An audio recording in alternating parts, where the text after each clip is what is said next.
हाँ जी, good morning to all of you. हाँ जी, so in the last class we were done with the basic thing of the culture. So अभी हमें basically क्या पढ़ना है, अभी हम कर रहे थे क्वालिटीज़. ठीक है, सो क्वालिटीज़ हमने एक किया था, इथोस एंड इडोज. ठीक है, सो इथोस बेसिकली क्या था, इमोशनली जो इमोशनल क्वालिटी होती है, एंड इडोज क्या था कि जब एक हम फॉर्मल अपीयरेंस शो करते हैं वो. ठीक है, वेरी गुड वेरी गुड. सो अभी हम कर रहे हैं क्या, सेकंड क्वालिटी. ठीक है, सो हेडिंग आपका वही रहेगा, क्वालिटीज.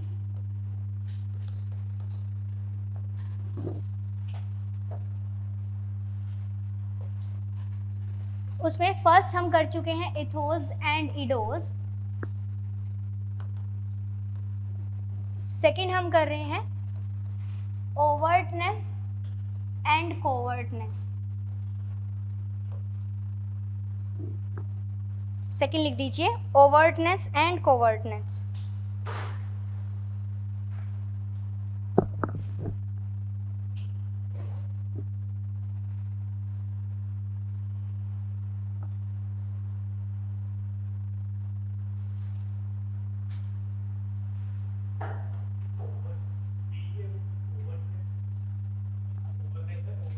Overtness and covertness.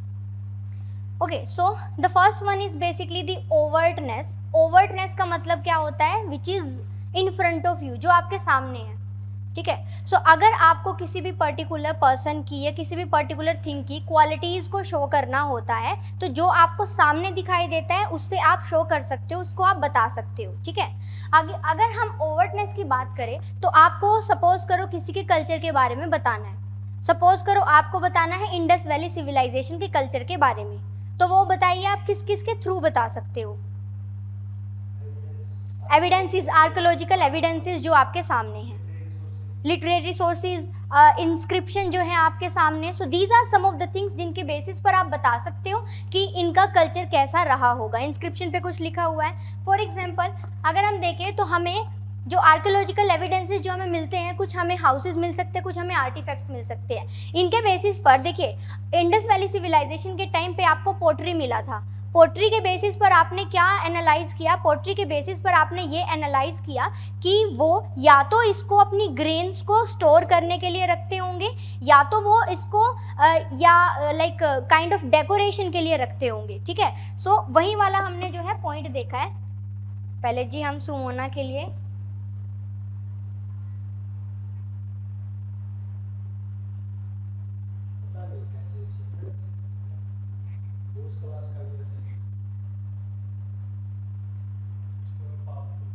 नहीं, अभी स्विंग करवाया मैंने, देखते हैं.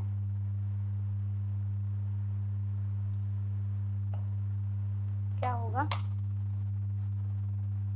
सो that is basically the overtness. ठीक है, इसी के साथ साथ अगर हम देखें वहां पे हमें ये देखने को मिलेगा, हम क्या बोलते हैं इंडस वैली सिविलाइजेशन से रिलेटेड कि they have a well settled system. उनका इवन अगर मैं आपको बताऊं ना, अभी कुछ टाइम पहले जो लाइक अगर हम बात करें मोहनजोदारो, तो वो रीजन कहाँ पड़ता है, वो पड़ता है पाकिस्तान में. अभी हाल फिलहाल में पाकिस्तान में काइंड ऑफ फ्लड आया था, और आप सब वंडर करोगे कि मोहनजोदारो में जो ड्रेनेज सिस्टम था ना, वो आज भी काम कर रहा है इतने ईयर्स के बाद भी, क्योंकि उन्होंने वो एक्सकेवेशन के बाद अच्छे तरीके से वो तो देखा ही हुआ है कि अच्छे तरीके से लाइक कि वो पूरा का पूरा किस तरीके से ड्रेनेज बना हुआ है. आज भी वहाँ पर पानी इकट्ठा नहीं हुआ, जो उनका ड्रेन होता था जैसे जिस रीजन में, आज भी वो काम कर रहा है.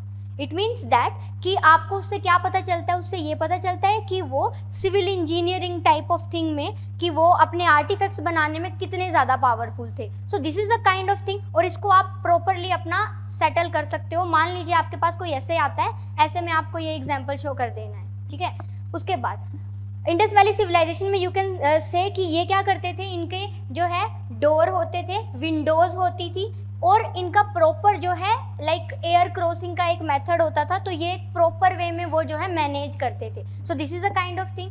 So on the basis of that आप बोल सकते हो क्या कि ओवर्टनेस का मतलब है all those things which could be noticed, जिसको कि आप नोटिस कर सकते हो. This is something which is called as the overtness. ठीक है, नेक्स्ट आ जाता है आपका क्या, कोवर्टनेस। कोवर्टनेस का मतलब है all those things related to the culture which cannot be noticed physically but can be noticed emotionally. So जिनको कि आप emotions, for example okay, one more thing, कोई भी रिलीजियन या रिलीजियस वाइज जो है चीज़ों को नहीं लेगा, नॉर्मली हम फॉर्म में लेंगे, ठीक है। सो सपोज करो अगर हम बात करते हैं इन द सिखिज्म में फास्ट जो है वो रखने का ट्रेडिशन बिल्कुल भी नहीं होता है। जहाँ हम बात करते हैं हिंदू कल्चर की, वहाँ फास्टिंग और फास्ट को एक बहुत बहुत सेक्रेड थिंग माना जाता है। सो अगर इस केस में हम बात करें तो क्या थिंग निकल कर आती है, that the person who believe in the Sikhism, they used to think or they used to say that कि हमारा कि अगर आप भूखे रहते हो तो तभी आपको भगवान जो है वो आपका मनचाहा जो वर चाहते हो आपको वो मिलेगा, या दीज एंड दैट, ये सब चीज़ें बोली जाती है। इट मीन्स दैट कि दीज आर द इमोशन, और कुछ ऐसी क्वालिटी होती है हर कल्चर की जो कि इमोशनल होती है, जो कि उनका इनबिल्ट होती है। ऐसे ही नॉर्मली अगर हम बात करें, for example recently Sana Khan जो है उन्होंने अपनी एक वीडियो पोस्ट करी थी जिसमें उन्होंने बोला कि पहले मैं हिजाब नहीं पहनती थी, अब मैं हिजाब पहनती हूँ, पूरा टाइम कवर रहती हूँ, तो मेरे जो बालों में अभी वो पहले एक फेस रह चुकी है, पर्सनैलिटी रह चुकी है, तो वो कंसर्न तो होगी। तो she was crying literally and she said कि मेरे बालों में डैंड्रफ हो गया है, अभी भी मेरे बाल जो हैं मैंने धोए थे, थोड़े जो है वेट थे, पर मुझे बाहर जाना पड़ा तो मुझे बांधने पड़े, हिजाब के अंदर मेरे बंधे हुए बाल हैं, मुझे बड़ी प्रॉब्लम होती है इन सब चीज़ों में, बट फिर भी भगवान मैं खुदा मैं आपके लिए ये सब कर रही हूँ, क्यों? क्योंकि मैं आप तक पहुँचना चाहती हूँ, मुझे लग रहा है कि मुझे ऐसे देखकर आपको खुशी मिलती होगी। सो इस तरह ये पूरी उन्होंने स्टेटमेंट और ये वीडियो उन्होंने पोस्ट करी थी। It means that these the person who do not belong to that religion, अब हमें क्या लग रहा है, why she is doing that, if she has that much problem why she is doing that, but the person who belong to the same religion they would say wow she has that much problem but she is still doing that. तो ये क्या है, this is the emotional quality of any culture, ठीक है। सो ये हम बात करते हैं किससे, कोवर्टनेस से। तो हर कल्चर में दो चीजें होती है, एक जो हमें दिखाई देती है, एक जो हमें दिखाई नहीं देती। We need to attach. अब दैट्स एग्जैक्टली, वो भी एक फॉर्मल अपीयरेंस था कि आप कैसे फॉर्मली अपीयर होते हो। कोवर्टनेस क्या है, ये पर्सन टू पर्सन वेरी करती है। मीन्स व्हाट, कि जब आप बात करते हो इडोज की तो वो क्या है, आपके कल्चर का फॉर्मल अपीयरेंस, कि हमारे कल्चर में आपको फास्ट रखना पड़ेगा, ठीक है, आपको रूल्स एंड रेगुलेशंस फॉलो करने पड़ेंगे, ठीक है। आपको for example if you are visiting a gurudwara then you need to cover your head. These are the formal appearance, these are the rules and regulations related to the culture. अब हम बात करते हैं कोवर्टनेस की। It means covertness is something which is personal, which is attached to the emotions, ठीक है। सो ये एक पर्टिकुलर थिंग निकल कर आती है, ओके हाँ जी। सो आप लिख दीजिए under the overtness, overt means, overt means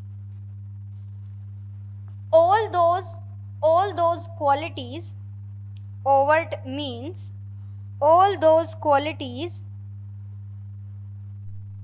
which can be easily seen and detectable,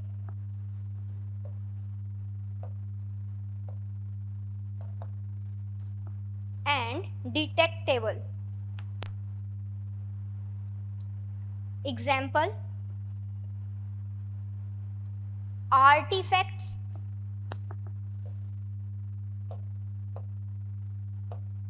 example artifacts का मतलब क्या होता है, जो हमें एक्सकवेशन में ये आर्ट्स ये थिंग्स मिलती हैं, these are called as the artifacts, ठीक है। नेक्स्ट लिखिए एक्शंस,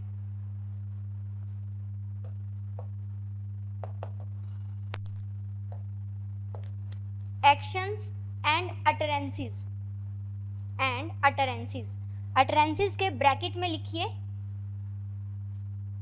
स्पीच, सॉन्ग एटसेट्रा, कि आपको कहीं किसी पर्टिकुलर टाइम पीरियड के सॉन्ग इंस्क्रिप्शन पे लिखा हुआ मिल जाता है, कोई लिरिक्स मिल जाता है, कोई उनका बोला हुआ स्पीच मिल जाता है, तो इनको आप क्या बोलोगे, इनको आप बोलोगे अटरेंसेस। इसके थ्रू आपको पता चल जाएगा ना what kind of language they have. For example आपको मीराबाई के टाइम पीरियड में क्या पता चलता है, दैट कि उनके हर सॉन्ग में, मतलब जो सूरदास वाला टाइम पीरियड था, तो उनके हर सॉन्ग में क्या श्री कृष्णा का जो है वर्णन मिलता है। सो इट मीन्स दैट कि इससे हमें ये पता चलता है कि they were in the like upper level of devotees जो हैं उनको हम कंसीडर करते हैं, और हम तभी बोलते हैं कि उनके जैसा होना चाहिए अगर किसी पर्सन में वो थिंग अगर होगी भी, अगर उनको पूजा करनी है दीज एंड दैट, तो वो एक जो है पॉइंट माना जाता है। फाइन, ठीक है। नेक्स्ट आप लिख दीजिए कोवर्टनेस, या कोवर्ट लिख देना और उसके बारे में लिखेंगे those qualities of a culture, those qualities of a culture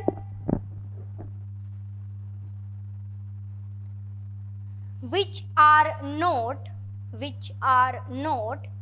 easily detectable, which are not easily detectable, like the sentiments, the beliefs,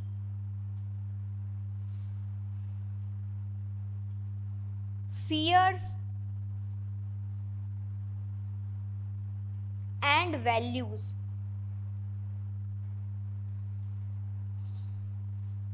देखिए जैसे मैं आपको हेडिंग लिखवा के, कॉलन लिखवा के उसके अंदर ऐसे लिखवाते हो ना, आपको अपना टेस्ट में भी ऐसे ही लिखना है, मतलब आंसर राइटिंग में भी आपको ऐसे ही लिखना है, ठीक है, मतलब पूरा फॉर्मेट बनाकर। अभी आप क्या करते हो कि जैसे आपने ये एक पॉइंट लिखा है, तो आप या तो ऐसे शो कर सकते हो, ठीक है, ऐसे शो कर सकते हो, फिर कॉलम लगा सकते हो, यहाँ से लिखना स्टार्ट कर सकते हो, ठीक है, इस तरीके से। Okay, so it means that ये सेंटिमेंट्स, बिलीव, इमोशंस, ये क्या करते हैं, ये पर्सन टू पर्सन वेरी करते हैं। अब कोई पर्सन कंपल्शन में कर सकता है, कोई पर्सन जो है वो एग्जैक्टली ऐसे ही कर सकता है, ठीक है। ओके, सो नेक्स्ट लिख दीजिए the third one, ideality and reality. Ideality and reality.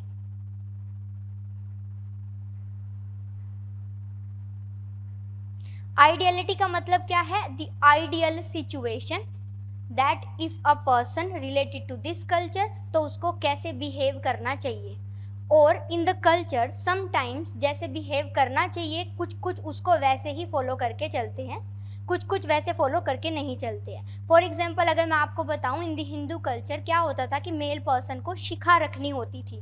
Shikha basically की चोटी होती थी। अब आप पाओगे इवन इधर क्लास में भी there were 2 students from the Madhya Pradesh, they had the shikha, and when I asked them कि ये शिखा आपने क्यों रखी हुई है, दे सेड कि हमारे फैमिली में ये जनरेशन टू जनरेशन चला आ रहा है और हमें ऐसे ही रखना है। And they even said that कि मैम हिंदूज को रखना होता था, बट अब ड्यू टू दी फैशन, और क्योंकि पहले उनके पेरेंट्स ने छोड़ दिया तो अब वो नहीं अपनाना चाहते हैं, तो वो सब चीज़ें जो हैं वो चल रही है। So it means that what कि द आइडियल सिचुएशन इज कि these are the rules and regulations. अब वो किसने सेट करे थे उसमें हम नहीं जाएंगे, बट वो सेट किए गए थे। So according to those this is the ideal situation की होना चाहिए था। तो sometimes in the culture you would found कि कुछ आइडियल सिचुएशंस के अकॉर्डिंग चलते हैं और कुछ जो है नहीं चलते हैं, ठीक है। सो आइडियल सिचुएशन में लिख दीजिए, it means ideal situation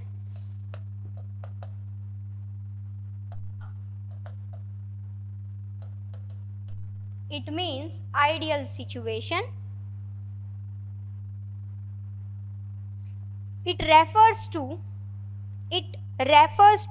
the practices, it refers to the practices how the people of a particular culture, how the people of a particular culture, how the people of a particular culture should behave. Means it is the ideal situation that how they should behave, उनको कैसे behave करना चाहिए। Next आ जाइए reality वाले part पर। Reality का मतलब क्या है? इट मीन्स एक्चुअली वो कैसे बिहेव किया जाता है या एक्चुअली आप उसको किस तरीके से रखते हो। आप पाओगे कि कुछ शिखा रखते हैं बट दिखती नहीं है। मीन्स व्हाट, कि वो अपने अगर बाल बनवाते भी हैं तो हल्का सा एक पार्ट या एक बाल लंबा रखवा लेते हैं, कंप्लीटली जो है वो उस तरीके से शिखा नहीं रखते हैं। ठीक है, so it is means reality में माउल्ड करके आप किस तरीके से उसको रख रहे हो। ऐसे ही फॉर एग्जाम्पल बात की जाए, there are so many fast, और फास्ट के there are so many rules. तो क्या करते हैं, अपने अकॉर्डिंग उन रूल्स को जो है माउल्ड कर लेते हैं, देन अपने अकॉर्डिंग ही जो है करते हैं। ठीक है, सो लिख दीजिए रियलिटी। इवन नॉर्मली अगर मैं आपको बताऊं, सम पीपल लाइक बोलते हैं क्या कि ऑन द ट्यूसडे आपको अपने नेल्स और अपने आपको हेयर कट नहीं करने चाहिए। आप में से कौन कौन बिलीव करता है? हाँ जी देव, आप नहीं बिलीव करते हो? ओके, सो कुछ ये भी बोलते हैं कि वीरवार को, थर्सडे को भी नहीं करने चाहिए। ठीक है, कपड़े भी नहीं धोने चाहिए। ठीक है, सैटरडे को भी। हाँ ठीक है, so let me just tell you, this is the ideal thing that कि थर्सडे को आपको कपड़े नहीं धोने चाहिए, गर्ल्स को बाल नहीं धोने चाहिए और नेल्स भी नहीं कट करने चाहिए। ठीक है, ये सब चीज़ें बोली जाती है। अब क्या होता है कि किसी दिन सपोज कि कोई फंक्शन हो गया या कोई जाना हो गया कहीं पर, तो सपोज करो मान लो कि बाल धोने हैं, then we use to ask कि मम्मी की बाल धोने पड़ेंगे जाने के लिए। देन मम्मी यूज टू से कि आप पानी में जो सर में डालना है उसमें हल्की सी हल्दी डाल लीजिए एंड देन वो सर पे डाल लीजिए। उससे क्या होगा कि उससे बुरा नहीं होगा। अगर आपके बाल धोने से बुरा होता तो वो बुरा नहीं होगा। It means that ideality is the ideal situation. If there are some rules and regulation you have to follow. Reality is that how we used to mold that and हम उसको जो है यूज कर लेते हैं। ठीक है, एग्जैक्टली। या फिर एक और ट्रेडिशन है, अभी एक बिगिनिंग का रख लो, एक एंड का रख लो और जो है बीच का ऐसा आपका माना जाएगा। सो this is what, this is the reality. ठीक है, सो ये आपकी रियल सिचुएशन मान ली जाती है। हाँ जी, चलिए लिख दीजिए, it is the actual way in which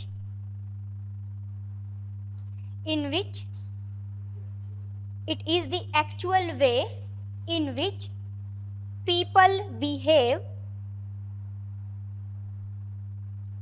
or practice culture means it is the actual way जैसे पीपल बिहेव करते हैं या वो अपने कल्चर को प्रैक्टिस करते हैं, दैट इज़ द रियलिटी। अब कल्चर की ये भी क्वालिटी है दैट कि आप उसको माउल्ड कर लेते हो, उसके बावजूद आप उसको ये आप शो करते हो दैट कि हम तो बड़े रिलीजियस हैं, हम सारे रूल्स एंड रेगुलेशंस को मानते हैं और हम उस तरीके से करते हैं। ठीक है, नेक्स्ट लिख दीजिए the fourth one,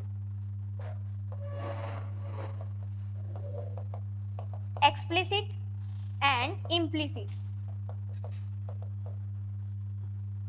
explicit and implicit।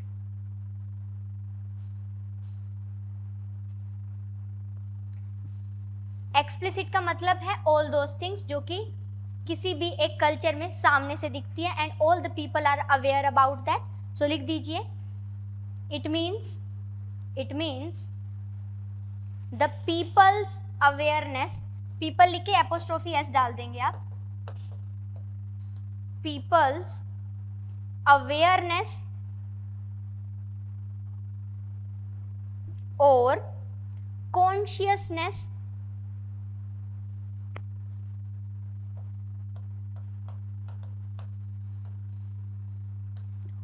Consciousness about their culture.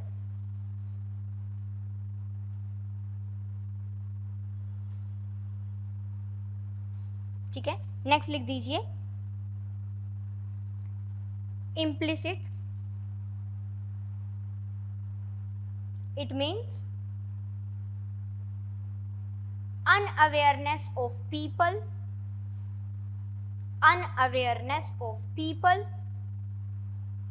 about their cultural traits। It means unawareness of people about their cultural traits. ठीक है, मुझे बता दीजिए ट्रेड्स क्या था?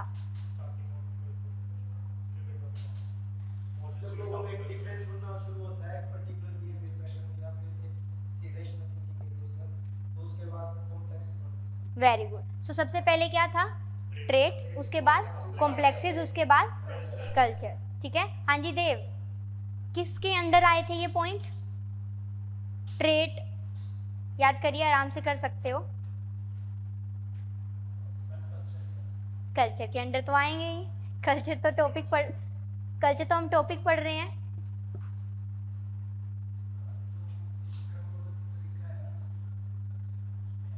याद करिए, ये क्वेश्चन मैंने कल पूछा था आपसे, है ना? तो ये किस में था?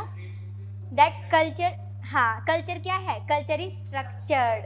ठीक है, उस पॉइंट के अंदर आया था। Very good Sumona. So rule is that daily basis पर क्लास के बाद हाफ एन आवर दो, हाफ एन आवर से ज़्यादा नहीं लगेगा। अब जब से प्रिंटेड नोट्स आपको मिलना, अभी आज प्रिंट आए नहीं है, सो प्रिंटेड नोट्स जब से मिलना स्टार्ट हो जाएगा, फिर 1 घंटा मतलब आधा घंटा इसमें पढ़ने में और आधा घंटा प्रिंटेड नोट्स पढ़ने में जाएगा। इतना आपको देना है। 3.5 मंथ के लिए आपका ऑप्शनल जो है बर्डन नहीं आएगा आपके ऊपर। फाइन, ठीक है। चलिए नेक्स्ट आप लिख दीजिए 5th point, organic and super organic.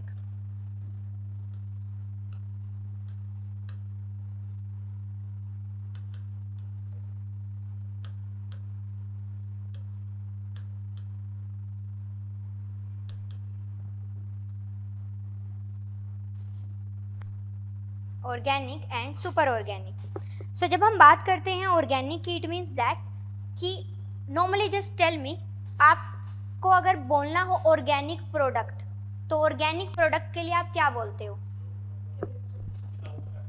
Without chemical. ठीक है, नेचुरल और वर्ड लेकर आइए। विदाउट केमिकल आपने बोल दिया, नेचुरल बोल दिया। ठीक है, और हाँ जी ऑनलाइन में आप भी pure means real. It means that कि अगर हम बात करें organic, it means the pure form of culture, कि जैसे कल्चर बना। सुपर ऑर्गेनिक कि with the passage of the time उसमें चेंजेस आने स्टार्ट हो गए और वो चेंज हम अपने अकॉर्डिंग करते हैं। सो अगर हम नॉर्मली बोले तो सुपर ऑर्गेनिक का मतलब है कि टाइम टू टाइम चेंजेस आने स्टार्ट हो जाते हैं, जैसे लोग जो है कल्चर को मानना और बनाना सीख जाते हैं। अब अगर नॉर्मली मैं आपको बात नॉर्मली बताऊं तो मथुरा और वृंदावन का नेम तो आप सबने सुना ही होगा। ठीक है, सो पहले वहाँ पर नॉर्मल जितने लोग जाते हैं नॉर्मल वे में जाते थे। फिर क्या हुआ? 2020 लॉकडाउन के बाद क्या स्टार्ट हुआ? लॉकडाउन के बाद व्लॉगिंग का बहुत बिजनेस जो है बूम आ चुका है। इस बिजनेस में यूट्यूब का जो बिजनेस है और लोग इसके थ्रू बहुत पैसा बना रहे हैं। और एक और जब से जियो आया तो तब से we all are concerned about the data pack. Calling का तो हमें किसी को कोई इशू होता ही नहीं है, कॉलिंग किसी को करनी भी नहीं होती है, सबको डेटा पैक का ही पड़ा रहता है। ठीक है, सो उसकी वजह से क्या हुआ, हम सब इंडल्ज होने लगे बहुत ज़्यादा ऑनलाइन कंटेंट देखने के लिए। अब उस ऑनलाइन कंटेंट के लिए ऑडियंस इतनी बढ़ रही है और लॉकडाउन के टाइम में पूरा दिन और कुछ नहीं होता था यही, तो इस वजह से सब बहुत बूम आ गया इस इंडस्ट्री में। और इवन अगर मैं अभी आपको बताऊँ ना तो यूट्यूब ने अपनी टर्म्स को ना लिबरलाइज किया है। सो अगर आपको पैसा बनाना है थ्रू द यूट्यूब, जस्ट आपको 500 सब्सक्राइबर चाहिए, 3000 वॉच आवर्स चाहिए एंड देन आप एलिजिबल हो जाओगे कि आपका अकाउंट मोनेटाइज हो जाएगा। ठीक है, अब और वो पेमेंट किस में करते हैं? डॉलर की फॉर्म में करते हैं। सो बाबू भैया पैसा ही पैसा। ठीक है, but the thing is that कि अगर नॉर्मली हम उस वे में बात करें तो अब उसकी वजह से क्या हुआ कि मथुरा और वृंदावन में बहुत ज़्यादा रील्स बनाने लगे, बहुत ज़्यादा व्लॉगिंग करने लगे, तो ये सब चीज़ें, तो वहाँ अब एक सैचुरेशन आ चुका है। वहाँ हद से ज़्यादा भीड़ होती है, बहुत ज़्यादा से भी ज़्यादा भीड़ होती है। तो इट मीन्स दैट कि एक पॉइंट ऑफ टाइम में आपका कल्चर जो है, या आप बहुत ज़्यादा टेम्पल विजिट करते हो, एक पॉइंट ऑफ टाइम पर ये एक्सटिंक्ट हो गया था। अभी विद द इंडस्ट्री ये क्या आ चुका है? अभी बूम आ चुका है और अभी वापस से in the culture that you need to visit the temple, वो वापस से स्टार्ट हो गया है। एंड पॉपुलेशन एक तो इतनी बढ़ रही है, ऊपर से खड़े होके हम बढ़िया वाला शॉट लेंगे रील वाला, तो उसमें और टाइम जाएगा, तो उससे और भीड़ बढ़ना जो है वो स्टार्ट हो गई है. So it means that what कि with the passage of the time जो कल्चर है वो एक सुपर ऑर्गेनिक वे बन जाता है. क्यों? क्योंकि उसमें कुछ चेंजेस आते हैं. तो जब उसकी प्योर फॉर्म में चेंज आते हैं तो हम उसको ये नहीं बोलेंगे चेंज बैड फैक्ट के लिए आए हैं, हम उसको बोलेंगे चेंज गुड इफेक्ट के लिए आया है. दैट्स वाई हम उसको बोल रहे हैं क्या? सुपर. ठीक है, इट इज सुपर ऑर्गेनिक. ठीक है, सो लिखिए ऑर्गेनिक में culture is biological in nature. Culture is biological in nature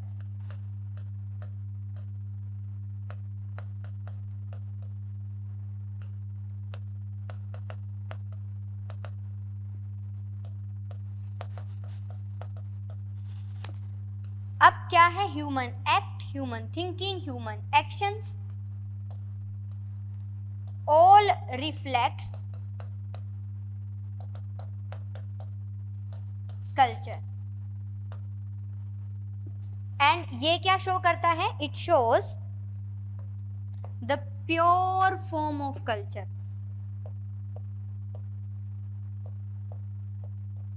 ये क्या शो करता है? Pure form of the culture.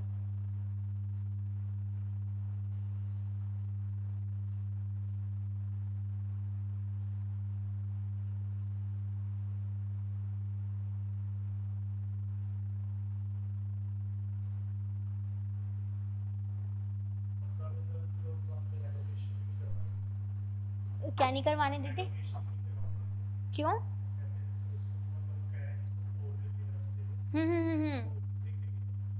कितनी कितनी टाइट है जगह, जो वो बाकी बिहारी मंदी में जाना होता है वो बहुत हद से ज्यादा छोटा है.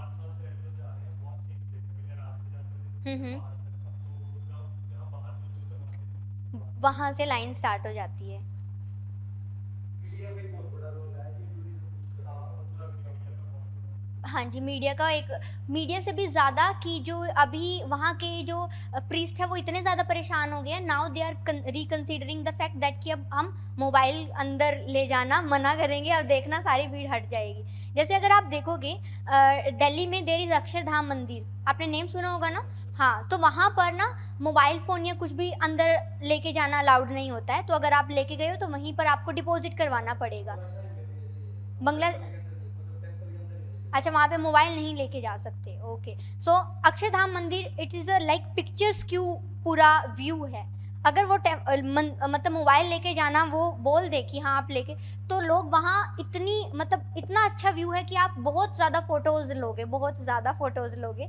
तो इस वजह से वहाँ पे भीड़ और बढ़ जाएगी. अभी भी भीड़ होती है वहाँ पर इतनी नहीं होती है. क्यों? क्योंकि बस आप आए हो, आराम से देखो और देख कर आप चले जाओ. सो वही है कि नहीं, तो एक तो है ना कि आपको अलाउ ही नहीं कर रहे हैं. जैसे जो आपका नॉर्मल टेम्पल होते हैं कि वहीं डिपॉजिट करवा लिया, सामान लेके ही नहीं जाना है अंदर कुछ, तो वो वाला पॉइंट भी हो जाता है. हाँ जी, सो ये आपने बना लिया. इट मीन्स दैट कि कल्चर का एक ऑर्गेनिक या प्योर फॉर्म होता है. आगे इसमें लिखिए culture is created by human. Culture, हाँ जी इसी में, culture is created by human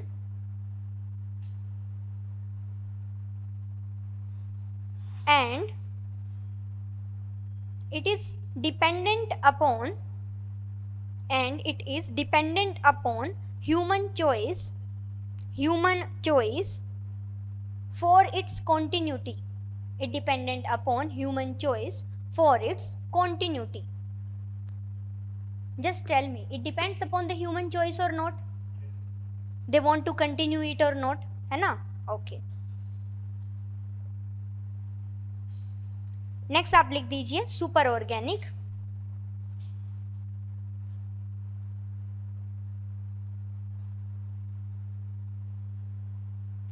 लिखिए वंस क्रिएटेड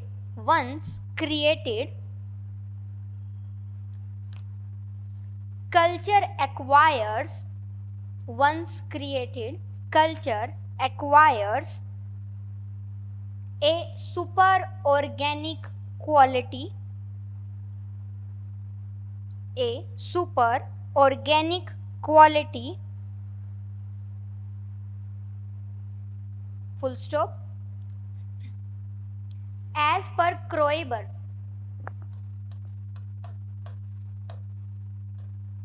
ये कौन है? एक पर्सन है, एंथ्रोपोलॉजिस्ट है.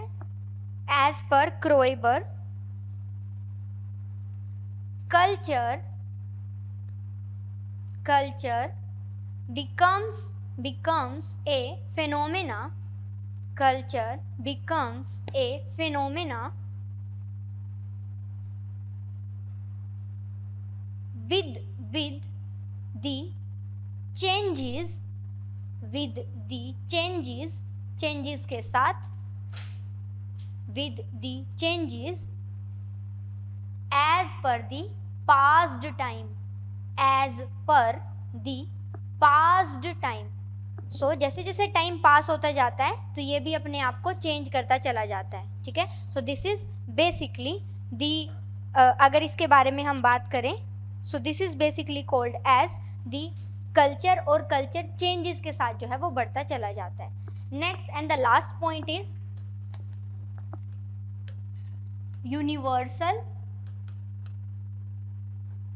And unique.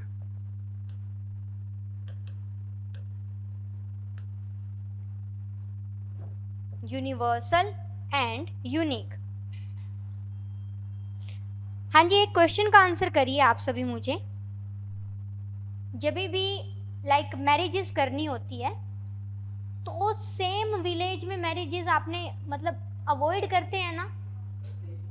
हाँ, मतलब अवॉइड करते हैं. आपको क्या लगता है उसके पीछे क्या रीजन होगा? क्या होता था?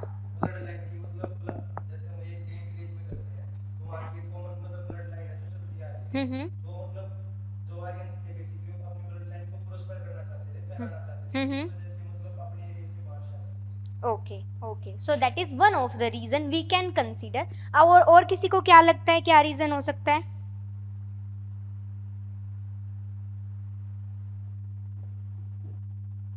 बायोलॉजिकल रीजन है. ओके.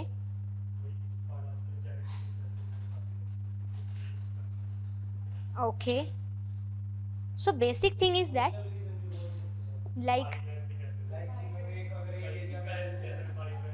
हमारे विलेज के सब जो बॉयज हैं वो क्या हैं? वो भाई हैं. ठीक है. और सब गर्ल्स क्या हैं? वो बहनें हैं. ठीक है. सो ये भी एक जो है रीजन माना जाता था. But as per the culture universal thing is that, ये तो जस्ट मैंने आपको एक एग्जाम्पल बोला है. Means what? That there are some of the fact जो कि हर कल्चर में यूनिवर्सल होते हैं, हर कल्चर में. बट आप पाओगे कि with the passage of the time अब वो चेंज हो गया है. For example in are close siblings, even not in are village, but अगर हमारे रिलेटिव्स में से किसी से है तो वो फॉर एग्जाम्पल कि बुआ का लड़का वो भाई लग रहा है, मामा का लड़का वो भाई लग रहा है, उनमें मैरिजेस नहीं किया जा सकता in case of the Hindu culture, in case of the Sikh culture, but in case of the Islam किया जा सकता है. ठीक है. सो मीन्स कि कुछ चेंजेस, कुछ एक्सेप्शंस है, बट यूजुअली क्या बोला जाता है दैट कि अगर नहीं, बिगिनिंग से नहीं है. बेसिक थिंग क्या था कि वो ये मानने लगे कि ये इनका जो लीनिएज है वो डिफर हो गया या हमसे. इवन वो ताया जो चाचा हैं उसमें भी मैरिजेस जो है उनमें हो जाती है. ठीक है. हाँ, बस उनके अलावा जो है, अभी उसके पीछे का मैं आपको रीज़न बताऊंगी. सो अभी जो यूनिवर्सल फैक्ट क्या होता है दैट कि रिलीजन्स में या कल्चर में क्या माना जाता है कि जो क्लोज सिबलिंग्स है ना, जिनका जेनेटिक मटेरियल सिमिलर है. अभी हमारा जेनेटिक मटेरियल किसके थ्रू शो होता है? डीएनए. ठीक है. डीएनए एक चाइल्ड को किससे मिलता है? पेरेंट्स से. सपोज आप हो तो आपको 50% मिला है आपके मम्मी से, 50% फ्रॉम योर फादर. ठीक है. सो ये आपको मिला है. अब क्या बोला जाता है? सपोज करो there is A, there is B, और इन दोनों के पेरेंट्स सेम है, तो सी और डी इनके पेरेंट्स हैं और ये सी डी दोनों के ही पेरेंट्स हैं. तो ये दोनों क्या हुए? ये दोनों हुए फॉर एग्जाम्पल ये बॉय है एंड ये गर्ल है. सो उस केस में इनको भी 50% मिला है फादर से, 50% मिला है मदर से, एंड अगेन 50 and 50. तो इनका मैचिंग पता है कितना होगा, 75%। इनका 100% जो बन गया, इनका भी 100% बन गया, किससे, मदर फादर से इक्वली लेकर। बट ए और बी का आपस में कितना डीएनए मिलेगा, 75% डीएनए इनका मिलेगा, मैच होगा। ये क्या होता है, ये नॉर्मल जो हम प्रोबेबिलिटी के बेसिस पे शो करते हैं। अब क्योंकि इनका मटेरियल सेम है ना, तो इस वजह से आगे सपोज करो ये दोनों जो हैं, इन दोनों की मैरिज कर दी जाती है, तो उससे क्या हो जाएगा, उससे क्या हो जाएगा कि इनका जो चाइल्ड होगा उसको 50% इससे मिलेगा, 50% इससे मिलेगा। बट बार बार रिपीटिशन देखने को मिलेगी। उस रिपीटिशन की वजह से क्या होता है, जेनेटिक डिफेक्ट। इस वजह से बोला जाता है कि क्लोज सिबलिंग्स में मैरिजेस नहीं करनी चाहिए, उससे जेनेटिक डिफेक्ट आते हैं। एग्जैक्टली जो क्या होता है कि दो तरीके के ट्रेट्स होते हैं, एक होते हैं डोमिनेंट, एक होते हैं रिसेसिव। ठीक है, सो डोमिनेंट ट्रेट वो होते हैं जो कि सपोज करो कि जो डोमिनेंस शो करेगा, मान लीजिए इस तरीके से हम लिखेंगे, तो ये शो कर रहा है टोल, ये शो कर रहा है ड्वार्फनेस को। सो ये जो टोल वाला पॉइंट है, ये क्या है, ये डोमिनेंट है, तो इसीलिए बच्चा कैसा होगा, टोल होगा। बट इन केस कि जेनेटिक डिफेक्ट आ जाता है, तो ये ड्वार्फ वाला भी अपना डोमिनेंस शो करना स्टार्ट कर देता है। So that is one of the reason. तो क्या बोला जाता है, दैट कि जो क्लोज सिबलिंग्स हैं उनमें मैरिजेस नहीं करनी चाहिए, उससे क्या आता है, उससे आता है जेनेटिक डिफेक्ट। सो इस केस में क्या बोला जाता है कि क्लोज जो सिबलिंग्स होते हैं या क्लोज जो रिलेटिव्स होते हैं, उनमें जो रिलेशन होता है उसको बोला जाता है इंसेस्ट, उसको बोला जाता है इंसेस्ट। और ये बोला जाता है दैट कि इंसेस्ट में इंडल्ज नहीं होना चाहिए, and incest is considered as taboo. For example, the father and mother, they can have the physical relation. All the couples, like the husband and wife, they can also have the physical relationship in a house, in a home, and they must be granted a separate private place. ठीक है, for example, a husband and wife, they can ask for their privacy, yes or no? They can legitimately live under one roof in one room. ठीक है, but in the same sense, in one house, the father and daughter, the mother and son, the brother and sister, they can't ask for the privacy. Why? Because वो society ने legitimate नहीं किया है। क्यों नहीं किया है? Because it will lead to the incest, and incest is considered as a taboo. Incest is considered as a taboo, and you would found that चाहे कोई सा भी किसी भी तरीके का रिलीजन क्यों ना हो, कोई भी कल्चर क्यों ना हो, the physical relation of the father and the daughter, the mother and the son, brother and the sister is not granted, is not accepted. Why? Because that is considered as incest, और incest in every culture is considered as taboo, which is a universal thing. I hope आपको clear हो गया होगा. ठीक है, सो इसकी वजह से क्या होता है, there is a news clip regarding that a baby born to a brother and sister, दोनों brother and sister थे, he dies just hours after the birth. क्यों? क्योंकि उसको जेनेटिक जो है वो डिफेक्ट्स थे. क्यों? क्योंकि उनका डीएनए कितना मैच कर रहा था, 75%, और उससे जो चाइल्ड है उसमें डिफेक्ट्स आए. ये जो न्यूज़ है, इसका जो क्लिप है वो मैं शेयर कर दूंगी ग्रुप में. एक बार आप उस न्यूज़ को अच्छे से पढ़ लेना, याद नहीं करना है, जस्ट पढ़ना है for your understanding. It means that कि आप पाओगे, अब ये नहीं है कि हर केस में इसी तरीके से होता है, but the thing is that कि ये एक टैबू कंसीडर किया जाता है. और अगर पूरी पॉपुलेशन में जेनेटिक डिफेक्ट आने स्टार्ट हो गए तो it's going to be very difficult. You just tell me, कितना पेनफुल होता है like for a girl to leave the parents house and कहीं और जाके रहना और वहाँ पे रूल्स एंड रेगुलेशंस मानना. अगर हम इस चीज़ को अवॉइड ही कर दें, लाइक कि आपको जाना ही ना पड़े, लीनिएज हमारी चलती ही जाएंगी, जो लाइक सिस्टर है उसका शादी ब्रदर से ही कर दे. बट क्यों नहीं किया जाता? Due to the incest. Even in the same village भी नहीं किया जाता. क्यों? क्योंकि वही बोला जाता है कि एंसेस्टर लाइन आपकी चल रही है, जेनेटिक मटेरियल सेम होगा, तो अगर दोनों का जेनेटिक मटेरियल सेम होगा तो इंसेस्ट हो जाएगा, and that it will lead to the exactly same gotra में तो बिल्कुल ही नहीं किया जाता. क्यों नहीं किया जाता? क्योंकि वो उनका जो लीनिएज है वो सेम जेनेटिक मटेरियल से चल रहा है. एग्जैक्टली ये भी विलेजेस में तो, हाँ विलेजेस में तो ज़्यादा वो किया जाता है कि हाँ उनके भी मतलब कभी किसी का कोई रिश्ता आता है या कुछ करते आता है ना, तो ऐसे पूछ लिया जाता है बनाकर कि उनका आगे कौन सी पीढ़ी थी, उनका वो क्या था, उनके दादा सिमिलर तो नहीं थे, तो ऐसे करके जो है मना कर दिया जाता है. So this is the basic thing कि किस तरीके से हम जो है चीज़ों को लेते हैं. But incest is universally a taboo in every culture. Fine. So लिखिए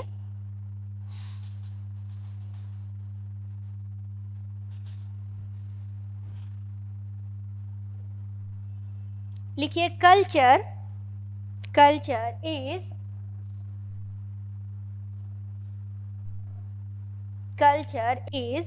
universal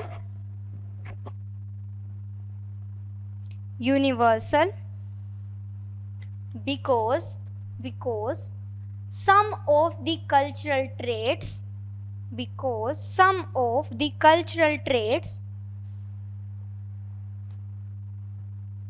are universally applicable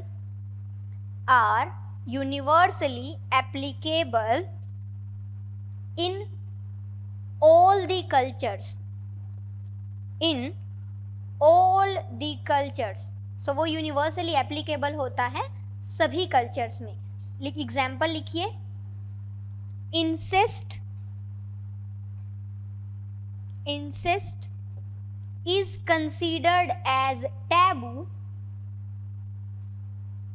in all cultures. Incest is considered as taboo in all cultures. फिर ऐसे लिख लीजिए इंसेस्ट होता क्या है. लिखिए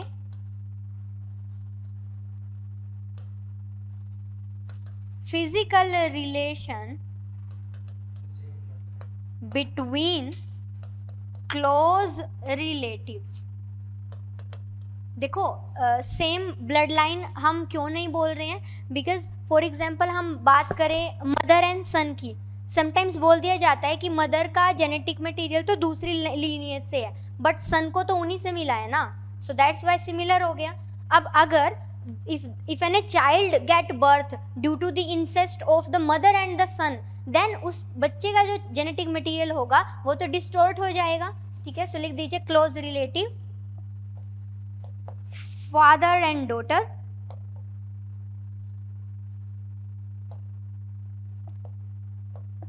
mother and son, brother and sister.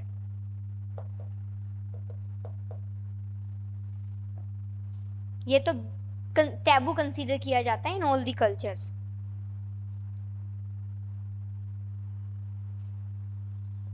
Okay. Next लिख दीजिए यूनिक. जो हम लिख रहे थे उसमें यूनिवर्सल एंड यूनिक हमने लिखा था ना. ठीक है. सो अब लिख दीजिए यूनिक. लिखिए all the culture have their own, all the cultures have their own rules and regulations and belief system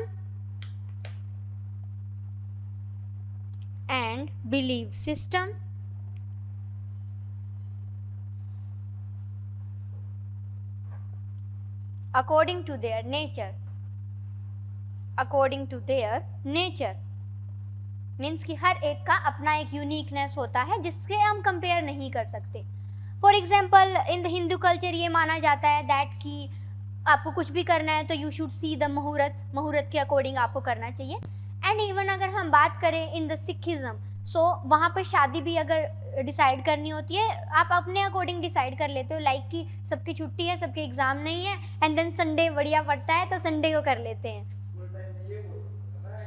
exam कि किसी का शादी हो रहा है कि ऐसे टेंशन हो जाता था, ये बोल रहे थे कि हम तो फरवरी मार्च में करेंगे, मतलब किसी का रिश्ता हुआ फैमिली में तो ऐसे बोलते हैं फरवरी मार्च में करेंगे, तो सर पे टेंशन हो जाती थी, इंजॉय करें या वो करें. और उसमें ये होता था कि एग्ज़ाम तो देना ही पड़ेगा, ये भी नहीं होता था कि कोई चांस होता था कि आप बाद में दे सकते हो, तो फैमिली वाले बस कर देते थे.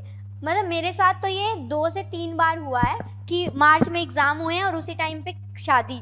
और फिर एक बारी तो शादी डिसाइड हो गई थी मेरे जो ताऊ जी की मतलब जो कज़िन है उनकी, एंड उस टाइम पे मैं 9th क्लास में थी और मुझे डेट शीट आने वाला हो रहा और मुझे ऐसे धक धक हो रहा बिल्कुल कि कैसे होगा। और जिस दिन शादी थी उसी दिन मेरा एग्ज़ाम। आपके साथ भी सेम यही हुआ है। तो मतलब इतना गुस्सा आता था कि जो पंडित है वो कैसा मुहूर्त निकाले या जो डेट शीट है वो कैसी बन रही है। हाँ, ये बहुत ज़्यादा होता है कि आपको लाइक मुहूर्त वगैरह जो है हर चीज़ के लिए आपको देखना। एग्जैक्टली ये भी होता है। हाँ, ये भी होता है कि लाइक 19 फेब की 18 फेब और 19 फेब बहुत ज़्यादा शादियाँ होती है, बहुत ज़्यादा शादियाँ होती है। तो मुहूर्त मैं तो ये सोचती हूँ कि वेंकट हॉल वाले हैं ना, उनको क्या करना चाहिए, उन्हें पंडितों के साथ जो है वो कर लेना चाहिए कि हाँ कि आप जो है इस मंथ में ज़्यादा से ज़्यादा शादियाँ निकाला। तो ये भी एक बढ़िया तरीका है देखिए पैसे बनाने का, बट उसमें इन्वेस्टमेंट ज़्यादा लगती है।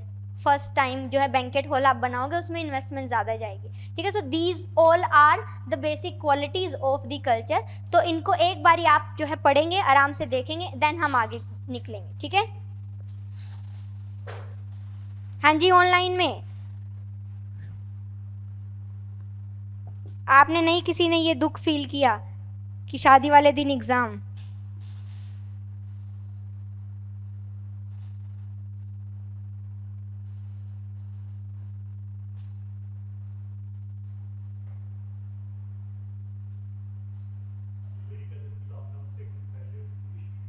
लॉकडाउन से एक दिन पहले, अरे वाह।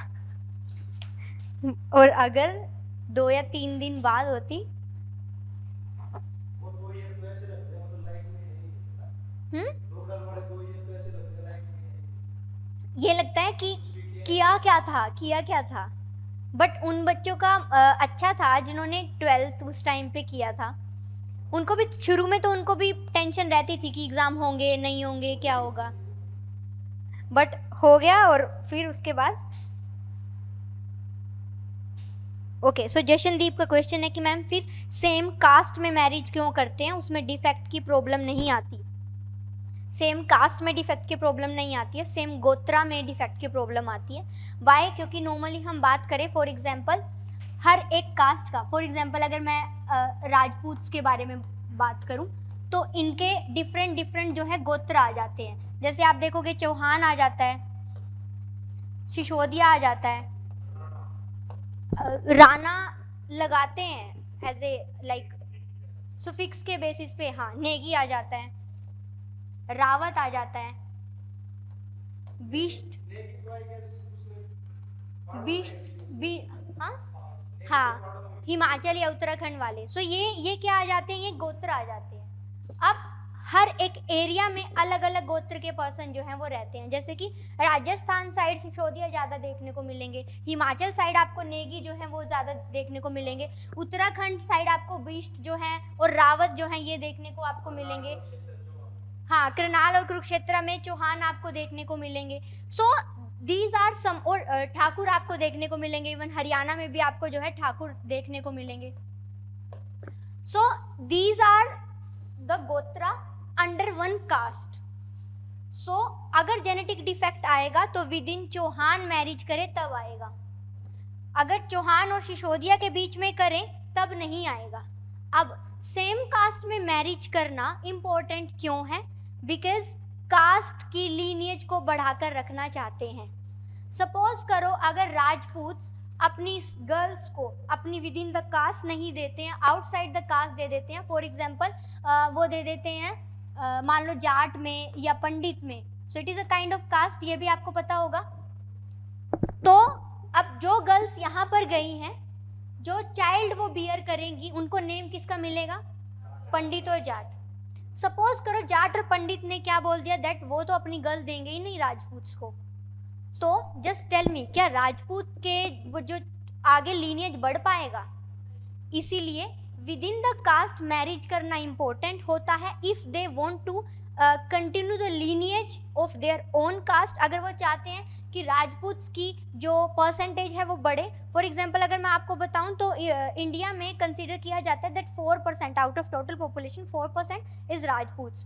And in some of the, for example अगर बात करें सबसे ज़्यादा जो है ये माना जाता है कि मध्य प्रदेश में जो है वहाँ पे भी चौहान जो है मध्य प्रदेश में जो है 12% के आसपास उनकी पॉपुलेशन का। इवन हिमाचल प्रदेश में भी बोला जाता है कि 11 to 12% जो है वो राजपूत्स हैं।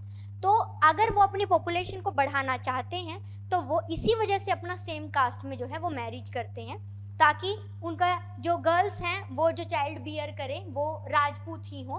But same within the Chauhan नहीं किया जाएगा, विद इन द सिसोदिया नहीं किया जाएगा, क्योंकि इधर आएगा जेनेटिक डिफेक्ट। सो इस वजह से ये कैसे होता है, जैसे सरनेम से एक सरनेम मल्टीपल कास्ट में भी होता है? हाँ बिल्कुल होता है। वो ना डिपेंड करता है कि इन्होंने ना अपने एरिया वाइज जो है वो चीज़ों को, फॉर एग्जांपल राणा जो है जाट भी लगाते हैं, फॉर राजपूत भी लगाते हैं।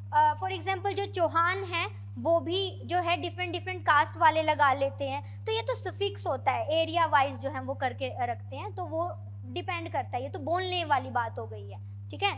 आई होप जशन आपको आपके क्वेश्चन का आंसर मिल गया होगा, ठीक है। सो हाँ जी, अभी आप पढ़ लीजिए।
आपकी स्पीड फास्ट हो गई है। मैंने भी नोटिस किया है। Very good.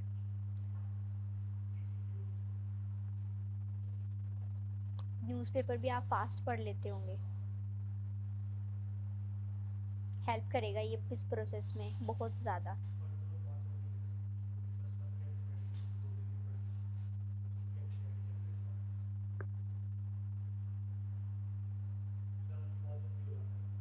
क्योंकि ग्रास्पिंग पावर एक बार देख के ही लर्न हो जाता है ऐसे, है ना। आपको बर्डन देना पड़ेगा थोड़ा, नहीं मुझे देना पड़ेगा, सो दैट कि आपका टाइम यूटिलाइज हो।